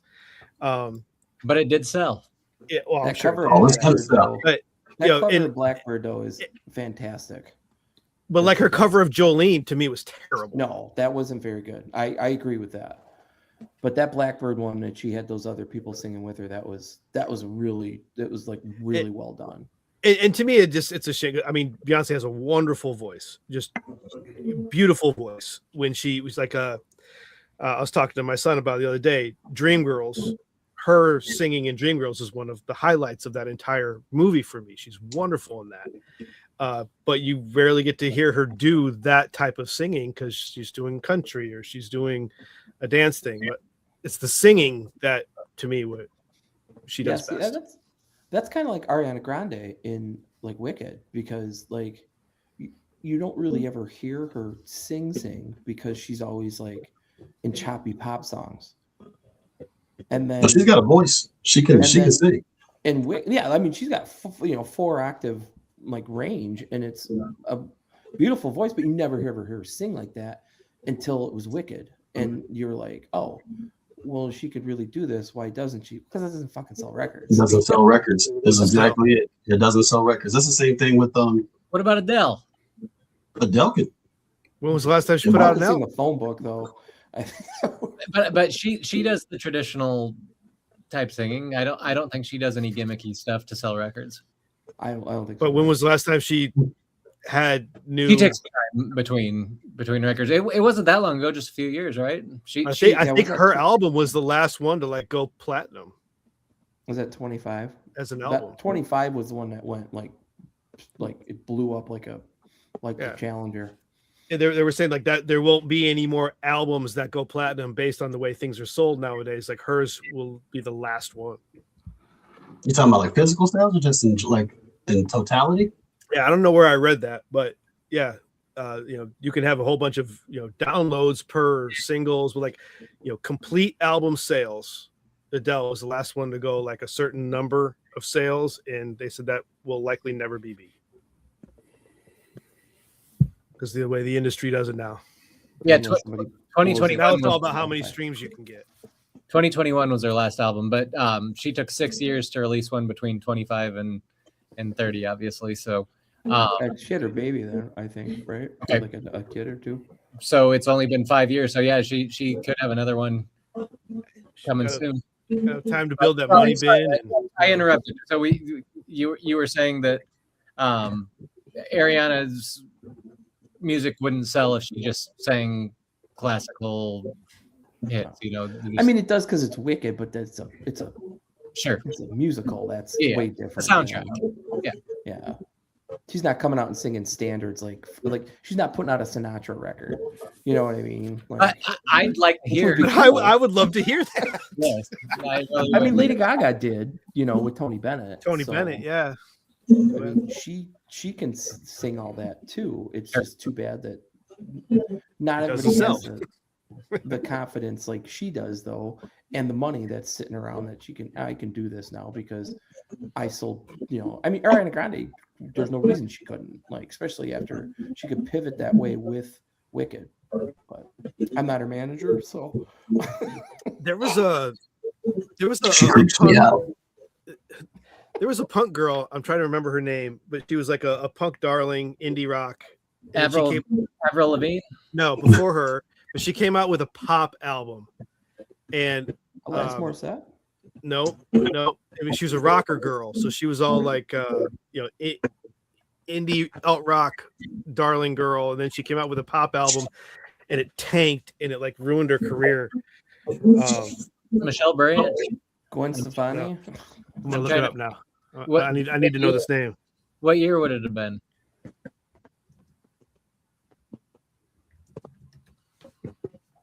Liz Phair. Okay. Liz Phair. She came out with that pop song in 2003, the pop album, and it just, I mean, she was chasing that early 2000s pop sound like Britney Spears and stuff, and just it crushed her. Well, she would have been in the Liz Phair documentary. Speaking to pull you back to documentaries. Liz Phair has a documentary? I didn't know that. Yeah. Are there other bands that tried to make that pivot and weren't able to recover? Arcade Fire. Tried to do something. Arctic Monkeys. Arctic Monkeys are huge still, though. That's the thing. I don't know why. despise It's fucking garbage. I despise the Car and Tranquility Base Hotel, but Fuck, those records are bad. they're still selling out concerts. Their albums are still selling just as well as they used to. So people obviously like it. It still hasn't clicked for me. Maybe after the 20 listens it will. But I try every couple of years to give Tranquility Base another shot, but it just doesn't work. Yeah. For me. You were right though with Arcade Fire though when they made that. Everything Now is when I fell off. Now. So speaking of doing a disco album, they did a disco album. What was the name of it? Reflector. Yep. So the Suburbs came out, which was phenomenal. Won awards. Then they won went the Grammy with Reflector. Then they went pop with Everything Now, and they've kind of fallen off. I still enjoyed the last couple of albums, but it was nothing like they used to be. No. Yeah, and I don't know if they can recover because of the whole situation with the lead singer, but yeah, but he's a weird cat, and so is his wife. So they're weird folks. It's fascinating because because Jay-Z did that same thing, Nas did that same thing, Dr. Dre did that same thing, Usher's done that. A lot of them, and then I'll use Jay-Z as an example. Like his first album, Reasonable Doubt, like nobody ever heard. Like it was not as commercially successful as either Biggie or Nas's album. And then, but it was still successful. I think it went gold or whatnot. But then his second album had entirely different production. Biggie had passed away, so there was like a vacuum there. So he had an entirely different set of production, a different executive producer, different everything, and it almost killed his career. But he doesn't even perform any records off that album when he performs. Like he'll do one, but he doesn't do any of the other 13 records on there. Then when My Lifetime Part 2 came out, it was back to what had previously worked on Reasonable Doubt, and the sound was updated and things like that to match the times. Nas had the same issue. He from Illmatic, or not Illmatic, from It Was Written to his third album was an entirely different persona, including production. A whole bunch of West Coast production, Dr. Dre, a whole bunch of West Coast production on there, and it didn't work. And so he just doesn't perform a whole lot on that from that album. But then he went back to the formula whatnot worked after that. So Dr. Dre did the same thing. Aaliyah. There's a lot of people that tried to make the pivot. It didn't work, and then they end up going back. Some of them survived it commercially, and then some of them haven't. Like you never heard from them again. So that's why I kind of asked that question. Like what makes them, what allows them to thrive or survive the pivot if it didn't work. And I'm all for artists. No question for you. Well, like the ones you mentioned, were those entire albums or were those tracks? Both. There were albums, like Jay-Z had albums, and then Dr. Dre had tracks, because this is in between when he left Death Row before he started Aftermath. Like he had a whole project out there that used a bunch of classical samples and instrumentation and stuff. And there was a lot of money behind it, but it just didn't connect because it wasn't what people knew him for, or where he would. And he's not, like I said, and that's what I mean. Like you're allowed to experiment and do what you want to do, but like anybody a lesser position, producer wise or whatnot, probably would have folded, and they wouldn't have been able to survive that. So, and the same thing with a bunch of people. But so listen to an album, and somebody will have just a rando rock record stuck in the middle of it, and you're like, bro, what is this, man? I think an album is harder to recover than a single track. Like, like Alan and I were talking about Kiss, and the track in particular was "I Was Made for Loving You, Baby," is a very disco song. Mm-hmm. And then my reply to Alan was, "That's actually my favorite Kiss song out of all of them. I love that track. It's a good tune." I was like, I'm not a Kiss fan, but that's probably one of the 4 or 5 songs I like by Kiss. Yeah, I mean, when you hear it, oh my gosh, you start bouncing to it. Don't invite me to the next show. But I don't know that entire album. I don't. But I mean, I think that if they had done an entire album of just disco songs, it would have been harder to recover from. You know, they might have lost their base. If you get back to like just single songs on an album, let's say, I wrote down Big Balls, AC/DC. Right? I mean, that whole album was raunchy, though. That's kind of a departure in musical style, though, from what they typically did. Kind of novelty. Yeah, and then the other one I had was... Wait, they don't talk about sex in any of the other songs? What about Big 10-inch Record from Aerosmith? That's about a record. I keep your head out of the gutter. But again, total Afro Man, because I got high.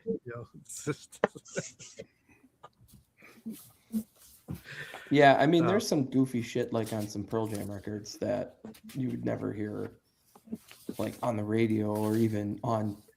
You rarely, if you hear it on Sirius XM, like Eddie playing a fucking accordion, like and singing a song, Soul Lake. Even though I did see that song live. Same. I was at that show as well. It wasn't good. Be right back. No, and I think that's the thing is sometimes you can just try shit and people are like, like this. I like Tool's got all that weird shit at the end of like Undertow and yeah. You know, and well, if you're not peeling enough, you get the digital version. There are tracks in between each track. Yeah, and so there's all that I think sometimes I don't know, they just get fucking bored. They just like to fuck around and do shit. I don't know what else it could be. Yeah, that's fascinating. I think it's really interesting because what makes like is it just like their talent level with the ability to recover or even thrive on something that's not necessarily what their bread and butter was or what their initial sound was, you know, and then where does the line go from like them evolving? I mean, I'm not a huge Beatles fan, but I can listen to I've listened to enough just like being in the studio and hearing where their sound has evolved over the albums, along with their content, you know, versus them, you know, going, you know, left on something entirely different, and you know, like making them, you know, do you lose a port? Are you willing to risk losing a portion of your fan base to gain another one in order to experiment with the sound that you know you've always wanted to do, versus sure. You know, like you said, chasing a hit, because that's been forever. As long as it's been a radio or music industry, someone's chasing a hit, and they're gonna force that down your throat. You know. Yeah. So it's fascinating. It's an interesting topic. All right, well, let's move on to the next question here in the list. Let's see. All right, you're curating a 5-song time capsule for aliens. What goes in and why? We did this one last time. And this is a part 2, right? You failed last time. For the people I gave you 5. For the people who did not read the assignment I refuse to answer this question. I'm taking a I gave an answer and I'm sticking to it. You want me to go again since mine were so good? I picked a year, and that's my why. I picked a time capsule year and rolled with it. Big Balls, big 10-inch record. I Was Made for Loving You, Baby. I Shot the Sheriff. For Loving You. Stonehenge. And the Pick of Destiny from Tenacious D. Like that's an excellent list. The aliens with love. What's the title track of or that title track with Kick a Move? Kickapoo. Kickapoo. Yeah. That's the name of the city Nicole lives in. No joke. That second record was rough for those guys. Illinois. They really. I like the Kickapoo stuff, and you watch the video. You got Meatloaf in there, and it's great. Yep, it's an excellent song. All right, who's got five songs for their time capsule here? So, Al, if I remember correctly, you chose yours based on space-related songs. Is that correct? No, mine were to encourage them to come down. Okay. That was my theme. Gotcha. I'm not discouraging them with your guys' songs. I'm encouraging them with my song. I think Mike's list would get them to come there, no problem. We'll refresh my memory. A lot of dick and ball jokes at this in this earth. They've got a sense. Come down and hang out. Yeah. Got a good sense of humor. Aliens don't have a sense of humor. Then why do we want them here? We don't want them here. But this was just part of the assignment. I'm just following the rules. Oh, okay, God, gotcha. You know how it is. All right, fine. Do you remember what yours were, Alan? Well, I just happen to have the list right here. What a Wonderful World, Louis Armstrong. Blowing in the Wind, Bob Dylan. What's Going On, Marvin Gaye. On the Road Again, Willie Nelson. All You Need Is Love from the Beatles. Please come down to earth. So, speaking of Louis,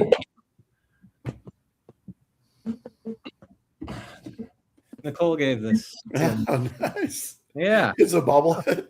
It's pretty much a bobblehead. Yes, it doesn't bob though. But yes, this is amazing. It's a bobblehead. That's cool. Bobblehead that doesn't bob. Well, yeah, the head is obviously much larger. It's just a big head. I think there's a whole set of these of the. There's a whole set of these. Satchel caricature there. So I think this is nice.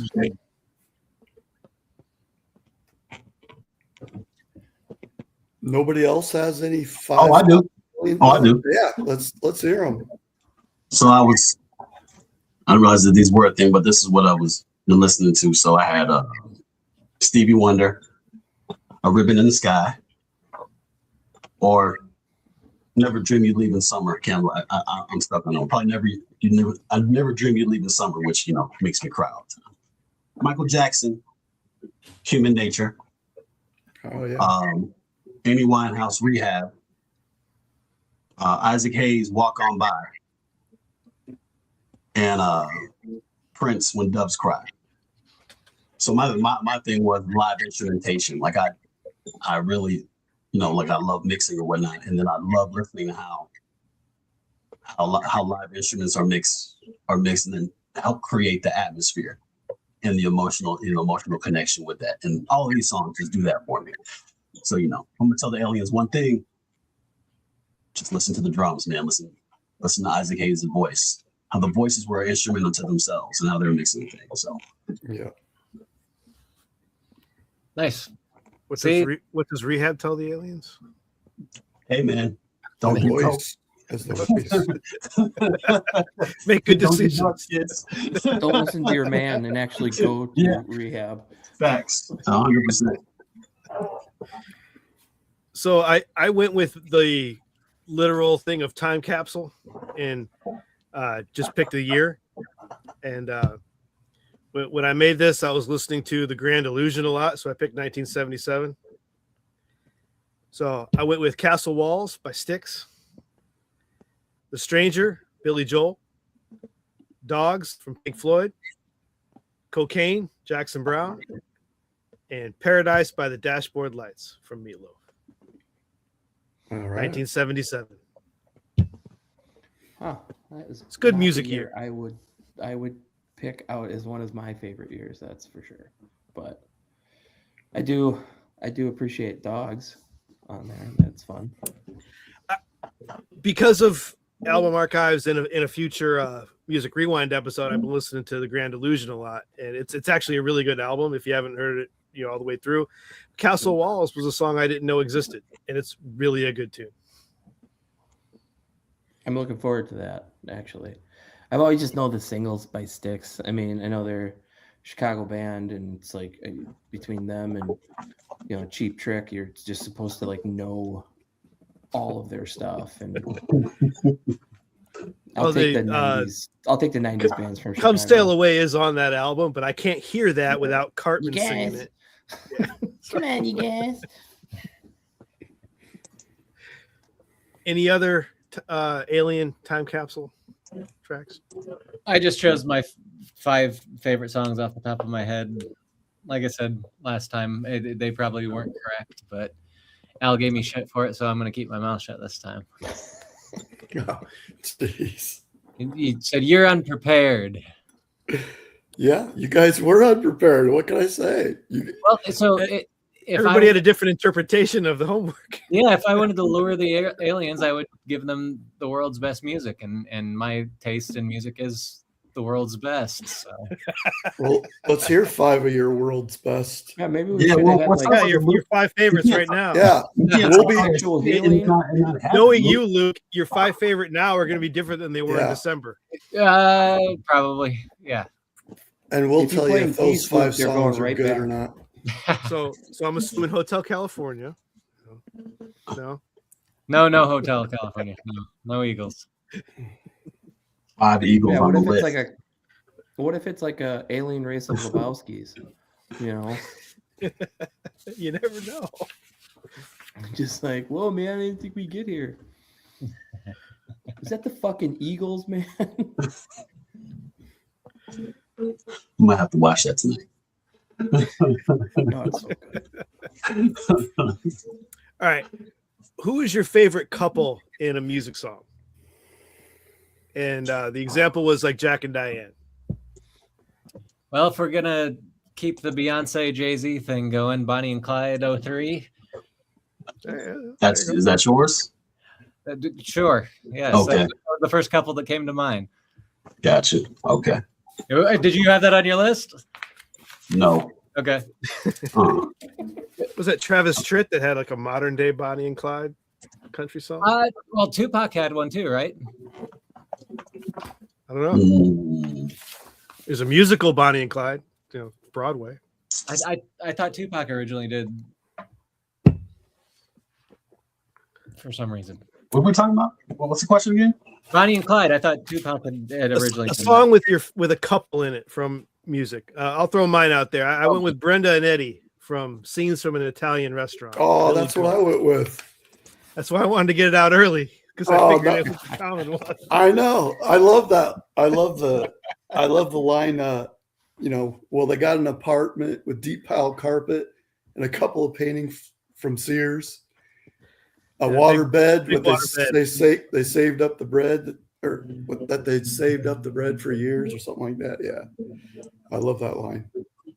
That's a great tune. Obla. Well, if you went with that one, I'll throw out my alternative. Tommy and Gina from "Living on a Prayer." Oh, a Bon Jovi reference. It's kind of a first out on the tiles. They're halfway there. You said Obla Da, Mike? Yeah, that's Desmond. Desmond and Molly. Molly Jones. Yeah. I mean, that's just a fun, like, hey, yeah, a couple just trying to make it, man.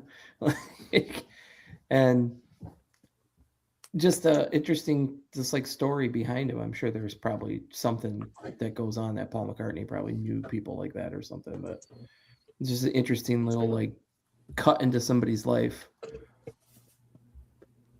Yeah. Probably 2 of his neighbors. That guy's named Desmond. That guy's named Molly. Let me just write a song about it. Okay. Yeah.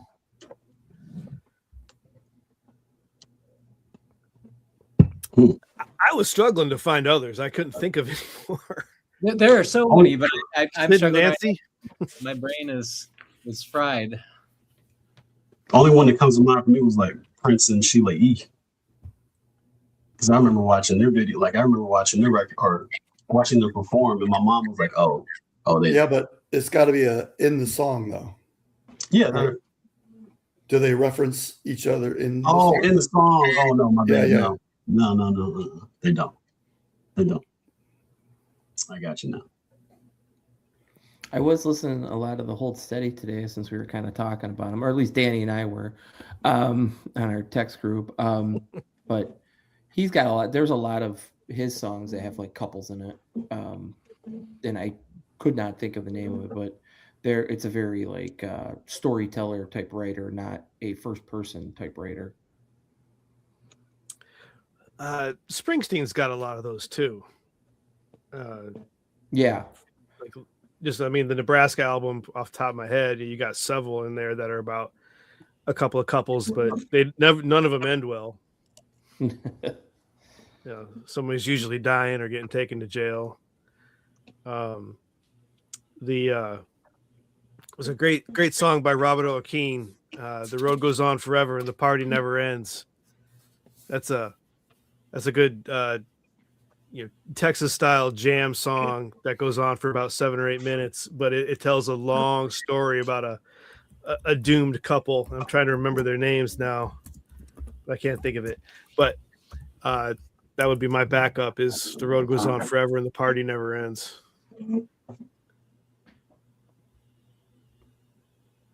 And I mentioned Paradise by the Dashboard Lights earlier. They don't name those people in that song though.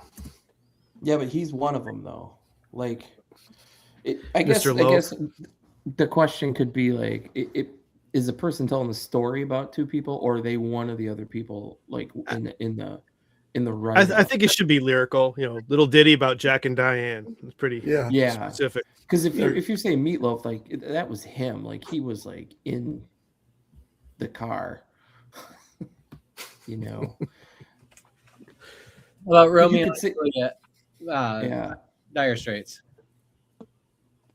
Yeah. So it has to be two people. Eddie and Sherry. That's who it is. From that Robert O'Keefe song, Eddie and Sherry. Knew it would come to me. All right. Well, move on to the next question. Girlfriend. Stan. Stan and Eminem. I mean, is the girl ever named other than bitch? That's why I was like, I can't remember if she's got a name. Well, me and Bobby McGee then. If the girl doesn't, I'll allow it. Janis Joplin. Yeah, I'll allow that one. All right, let's see what's next here. Best stuttering song. Examples are My Generation or Benny and the Jets. Ooh, we did this one last time too. Did we? I wasn't sure. No, I thought we were going to talk about it. Yeah. Danny was listing them off as we were closing the episode out. Jingle bells, jingle bells. When changes. When Frank Sinatra does his little rap. My Sharona. Yep. I cheated and put 515 by the Who. Fooling. How about baby, you just ain't. Yeah, that's on my list. Yeah. Was it on the list that you already went through? Or? Sorry. I don't know. I don't remember. I mean, it was on my list. I just made it. Okay, gotcha. All right. That is the end of my questions, though. So, Alan, if you got more questions, by all means, throw one out there. I do not. I don't have anything at this time.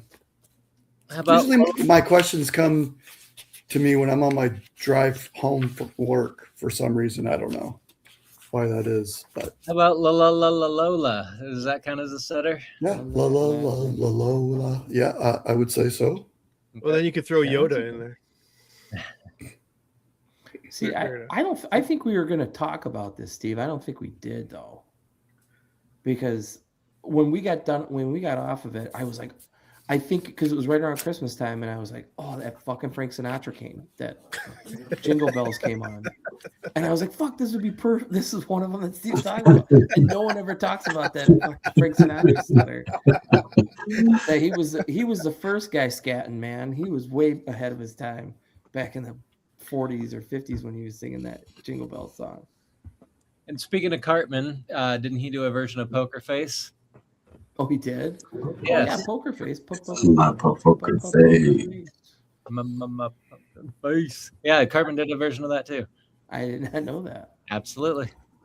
Oh, yeah, I never knew that. Probably one of the where people fell off for a bit. I think I stopped watching it. Like, Are we ended on Poker Face? Is that? I been Poker Face. Yeah, that was a good one. I'm.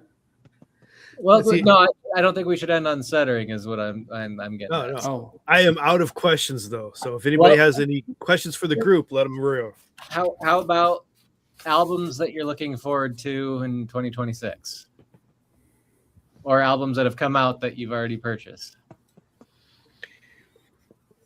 are they? Any artists that you've heard of? Like I said, Van Morrison just put out an album last week. So. Was it any good? I haven't gotten it yet. It's actually sold out. I can't find it anywhere. So his website says that they're getting more copies. So I'm assuming it's coming soon. But I will get it once the CD's available for sure, because got to keep that collection going. See, I'm the wrong one to ask because I'm so deep into music rewind and album archives that everything's all old albums for me. Sure. So I'm going backwards in time. So Chicago's Finest Rap Boys new record is really good. They're called Rap Boys, but it's a woman lead singer. So take it that what you will. The Brother Kane album's coming out, which I'm kind of looking forward to, but I'm not because it'll probably suck. Just because, old guys putting out new material usually isn't that great for me. I concur. So that, and there's Bill Black Crows, right? Yes. Yeah. We'll see how that goes. I don't know. Maybe. Yeah, considering is this the first album without Steve Gorman, or is it like their second? They just put one out last year or the year before.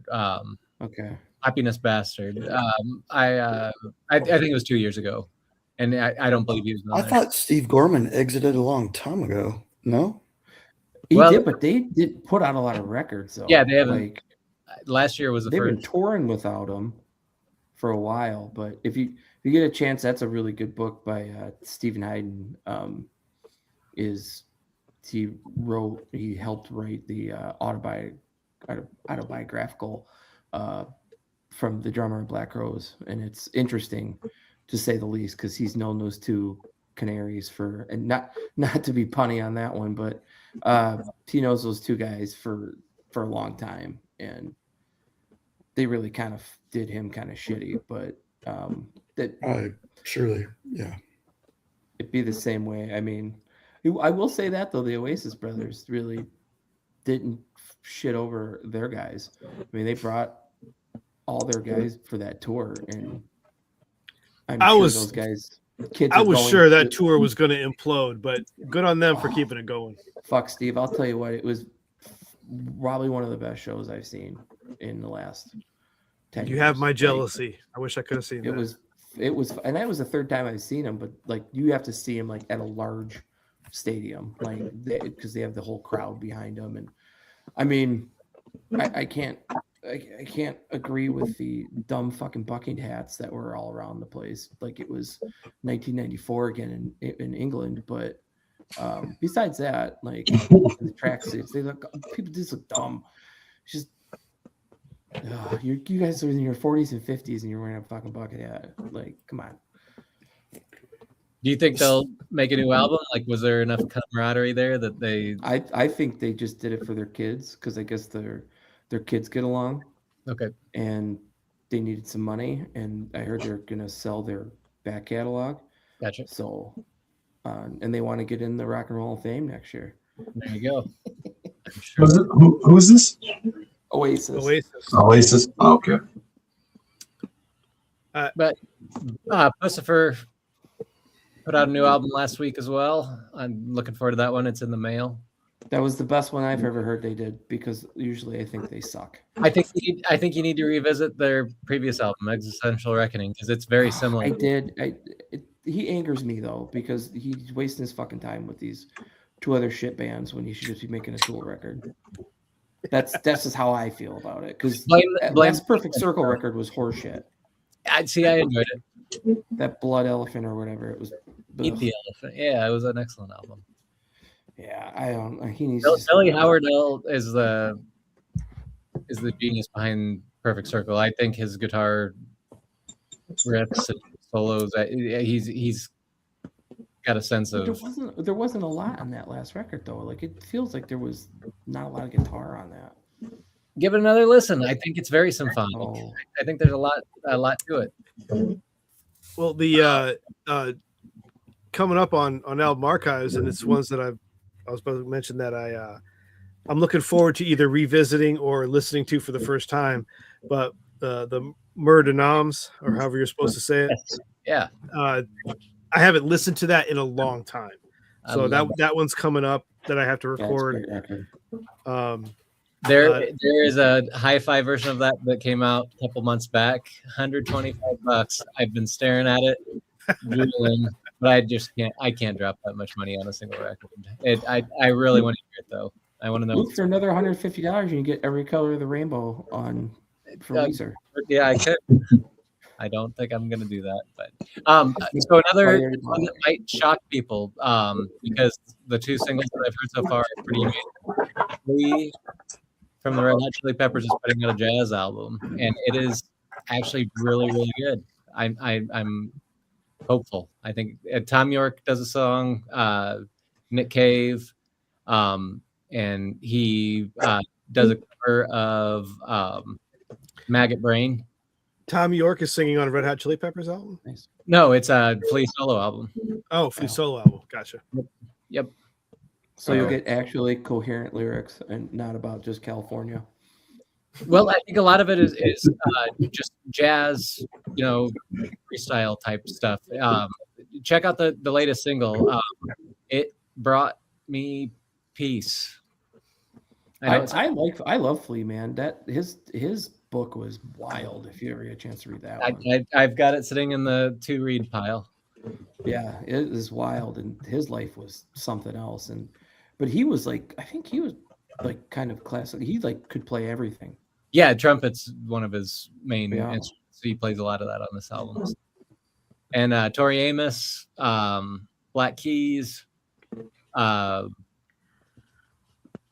think, and Sparta. I know we talked about them earlier with the Mars. Black Keys, I did listen to the first single off it, and it was really good. Yeah, I liked it. Yeah, that was actually that sounded like old Black Keys to me, which I'm all for. Yep, they're very, very consistent. They did have a couple albums, like speaking of breaking from your style. Yeah, I wouldn't call them consistent, but I don't know. I think, but I put it under the experimentation category. Sure. They're always the Black Keys though. Like there's always that underlying dirty blues, even if they're trying to go pop. My brother Tony, he would bring me. He's like he loved Brothers, the album. Brothers is phenomenal. Yeah, I was like, it's okay. It's not Rubber Factory or Thick Freakness to me. Sure. There was a shift. And but none of them are run that race from Cars 3. You can't call Brothers polished though. I don't think it was that because it's. I think it was more radio friendly. If I say it. Is that the first one though? They brought a bass player in though. Isn't that Isn't Brothers the first one? I don't know. I don't think there was a bass on it. Because they played a lot of White Stripes albums. You swear there's a bass guitar going, but it's just the grunge that he out of his guitar. The only reason I say that is because we saw him in Lollapalooza for that. It was that Brothers or El Camino, and that was a 4-piece band. Sure, yeah, for the tour. I'd have to look. I've got the album. Yeah, I don't know. I guess I could look online. We have instant access. That's one of the things I liked about those early albums. There was just the two of them with cheap shit that they're recording on, and it just that authentic sound came through. Yep. Steve, no, I get it. I got you. Whenever you have time to listen to something different, Japan Droids, these guys from Canada, it's just a 2-piece. They only got name. Like 3. Yeah, they only got like 3 records because the one guy just like I can't tour anymore because I'm going to drink myself to death. But Danny and I saw him like I want to say like 5-6 years ago at a small club, and it'll give you it's almost it's not bluesy, but it's like it's it's like two guys just rocking the shit out of it. Like all it, and they talk about like back when they were smoking and drinking and like growing up and like, so it's a fun, like pump your fist kind of record. So it's like local H. Yeah, it's got a lot of local H sound to it, but it's probably a little more talking about drinking a lot more and partying, I think. But yeah, they were really good. They broke up, but there's only like 3 records, but they were like the indie darlings for a while, and then the lead singer, I think, he started getting too into stuff and then got clean and said, I can't do this clean. So, which I can't blame him, man. I don't know if I could go on the road dead sober all the time. There was a bass guitar on Brothers, but Dan Auerbach played the bass. I think that's what I mean. I think there was I'm assuming he played it, but it didn't sound like it was a full band. Brothers came out right after Black Rock, so maybe that's what made them decide to evolve the sound a little bit too, since they got into the hip hop game. Yeah, I mean, I'm a fan of Brothers and El Camino. I like both those records. Same. So, all right. Just trying to share my screen here.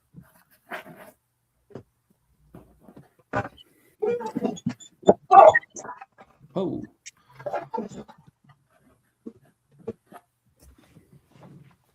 Here's what I'm listening to. Going for a bit. So this is what's coming up on Album Archives. I'm looking forward to Violator from Depeche Mode. Never really heard that one all the way through. Doolittle. I like that. That's great. Doolittle from the Pixies. Doolittle is amazing. It is top tier for sure. I am not looking forward to War by U2 because fuck U2. Well, it's better than the Long Run, so I don't know why you wouldn't. But none of them are better than Tenacious D. Fast and Nuggets is a great album. Absolutely. I saw Cake last summer. How did Tenacious D make it this high on the list? Above so many. I don't. It's such a great record. I don't care. It is. I agree. But Dave's playing on that is It fantastic. Takes a Nation to Hold Us Back. I'm looking forward to that one. I've never heard that. That should actually be way higher. But Moon in Antarctica is going to blow your mind. Promise. Oh, that's right. We had Use Your Illusion 1 and 2 separated. I was going to say, I just that said well. Two separate albums. They definitely are. Is it a lot of filler? A lot of filler. A lot of shit. It's a lot of filler. Illusion. Use Your Illusion was a double album, was it not? No, it was 2 separate albums. Two separate albums. Okay. Came out at the same time.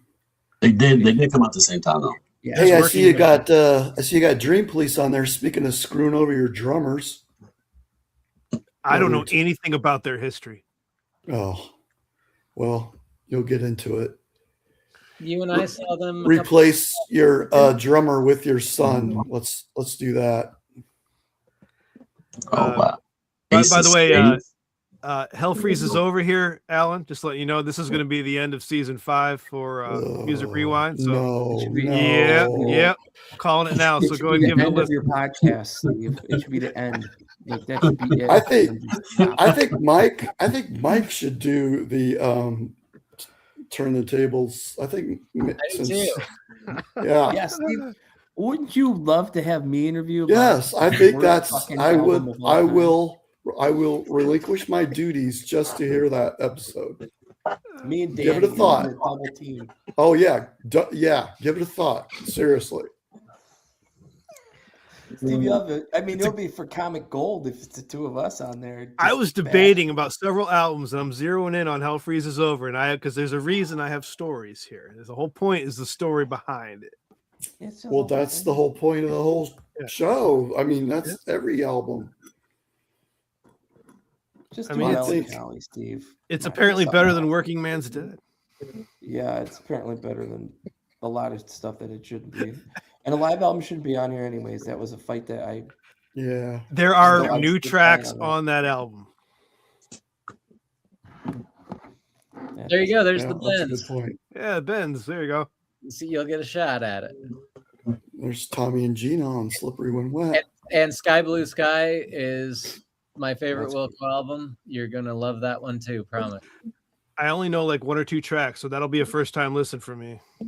And the Suburbs. You have to listen to Master of Puppets, or some of these you don't even have to listen to. I mean, that one, or Melancholy, One of These Nights. I mean, those are just embedded in the memory. Synchronicity is my favorite Police album. Suburbs is my favorite. Steve, that's a fucking banger. Tim from The Replacements. I've never heard that. That's a good record.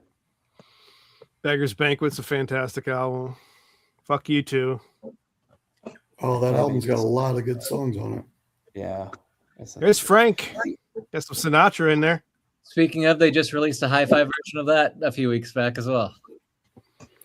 You got Core. There's tons of good songs on Core. Core is flawless. First Bowie album coming up. Scary Monsters. Flawless though. I mean, I like Core, but Core is perfection for me. I hope you like it. You got it coming in the mail. You know what, Al? I have Purple. And you got Fear of a Black Planet on here too. Yeah, Purple is my more Public Enemy. Yeah, but I do like Core. I just wouldn't say it was flawless. That's just it's a good record. Luke, here's your girl Adele. She's coming up in the 190s. I 25. Vocal wise, as close to perfect as you can get. That's a see. And then I see Funeral. Whoa! Wait a minute, say that again. What's that? There's Clem and I coming up too. Mike, what'd you say? You said vocal perfection? Yeah, oh, Adele. I didn't say that. She does have a very good voice. I think Adele's voice is perfect. Really is. Okay. My opinion. I got you. Yeah. She's near Alicia Keys too, so Alicia Keys is almost perfect. I mean, the two of them, they are phenomenal. With a little palate chaser of Piper at the Gates of Dawn between them. In between, there you go. Yeah. That's what makes the countdown fun. I'm not judging her vocals on technicality. I'm basing it on soul and personality, and that's so it's more taste than it is technical. Does that make sense? Yeah. Oh, it's all good, Luke. It's cool. I know, but you were questioning it. I'm giving you my defense. I got you. Who would you say is the perfect female vocalist? Whitney Houston. Okay, I would put her up there as well, top tier for sure. And after doing that 1985 album of hers, I mean, that was really good. Have you ever heard excellent, the like a cappella version of it's off her first record, I think. Whose? Whitney Houston's. Damn it, it's gonna drive me nuts. Because I just listened to it. It was on that 90s. By the way, Mike, you said no live albums at Fillmore East and at Folsom Prison belong on this countdown. I mean, I feel the same. No, those are great. I love Folsom Prison, and those are landmark albums. Fillmore was the only one you didn't get from Al, because I told you he gave me that copy. Got a gift from Al. I got an excellent copy of that on a pink label. Capricorn. So the truth comes out. I thought you gave me your only copy. You got yourself a better copy, and you gave me the. I did. Yeah. Okay, I didn't mention that. It was how will I know? Get in here, dude. You will love that album. That's their first record. That first album is great. But Jamal, the one I was thinking of was How Will I Know, the version with like her mom and stuff, like singing the backing vocals, and it's just her voice, and it is. Oh no, I've ever heard that. I'm going to go find it. It was in this book I was reading about the 90s, and the guy was like, "Stop what you're doing right now, reading this book, and I know I'm telling you not to because it's my book, but go on YouTube and listen to this. Okay. That's how it was wild how good it sounds because it's like a pop song. But yeah. This one sounds more like almost like a choir. Oh, I'm gonna have to go check that out. This countdown fascinates me every time I look at it because I mean when you got like Slim Shady. Well, I mean like Pinkerton and the Strokes, Is This It over Station to Station, and you got 1984. Oh, that's not even a good Van Halen album. Have you ever heard Is This It, Steve? I have not. That's top 10 Oh, for me. Is This It is better than Station to Station. Oh, for sure. Station to Station. I don't know. I've been listening to that a lot lately. It's just it hit right where I needed it. I am offended that Is This It is so. None of this is low, by the way. I mean, look at these albums. We're in top tier. These are all landmark albums. Understood, but Is This It is top 10. Especially now, like this is in the top 150 here that I'm just kind of slowly scrolling through. These are all great.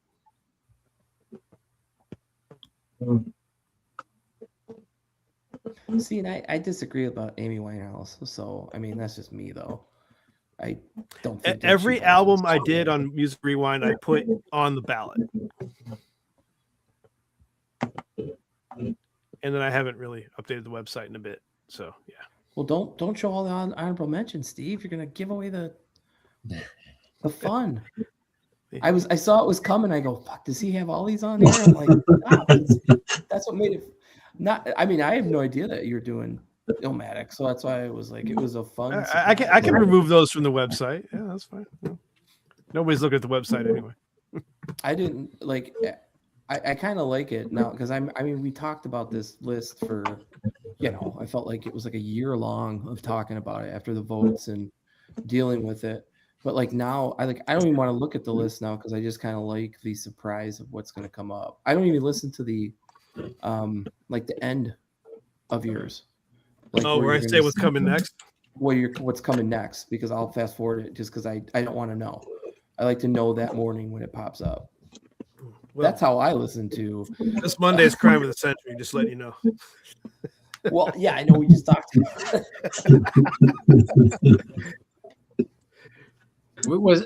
I see Breakfast in America there as well? Yeah, that one's coming up pretty quick.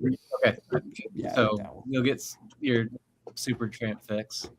Yeah, you'll be super tramped out. That's for sure. Yeah, I was pretty impressed with Life After Death, the Notorious B.I.G. album. That was one that, back in high school in the Hank's garage, it was played quite a bit, especially going like to and from basketball games and stuff. But I had never really listened to it all the way through as a whole by myself. So that was a good listen. I was impressed with that one. Long, it was a long album. It was a long and Luke, we were talking on the side, but Inverted World, that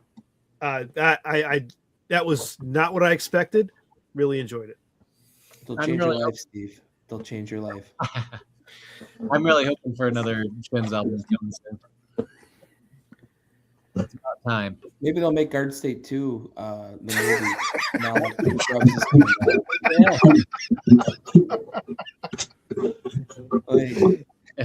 that wasn't as funny as I thought it.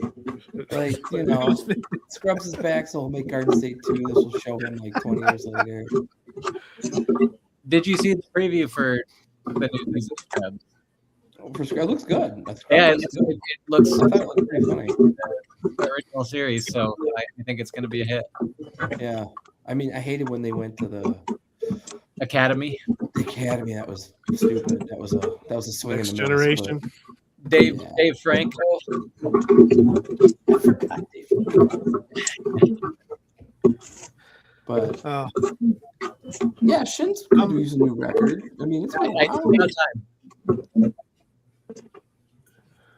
Well, I think I'm good to kind of wind this down for the night. No? What do y'all? Any of y'all have final thoughts for our millions of subscribers? I'm bringing back. I saw the Blind Melon album cover there at the end. Go watch All I Can Say. It will move you. It's called All I Can Say. Okay. Luke, you should do that record for yeah. Come back from the main pod. When you need a filler, let me know. I can talk about that album all day. I feel like that would be a good one. I mean, we may have some openings. I'm in that. I'm actually recording on Monday with a gentleman named William Bishop. We're doing Bob Dylan, bringing it all back home. Yep. Nice. Yeah, great album. Very cool.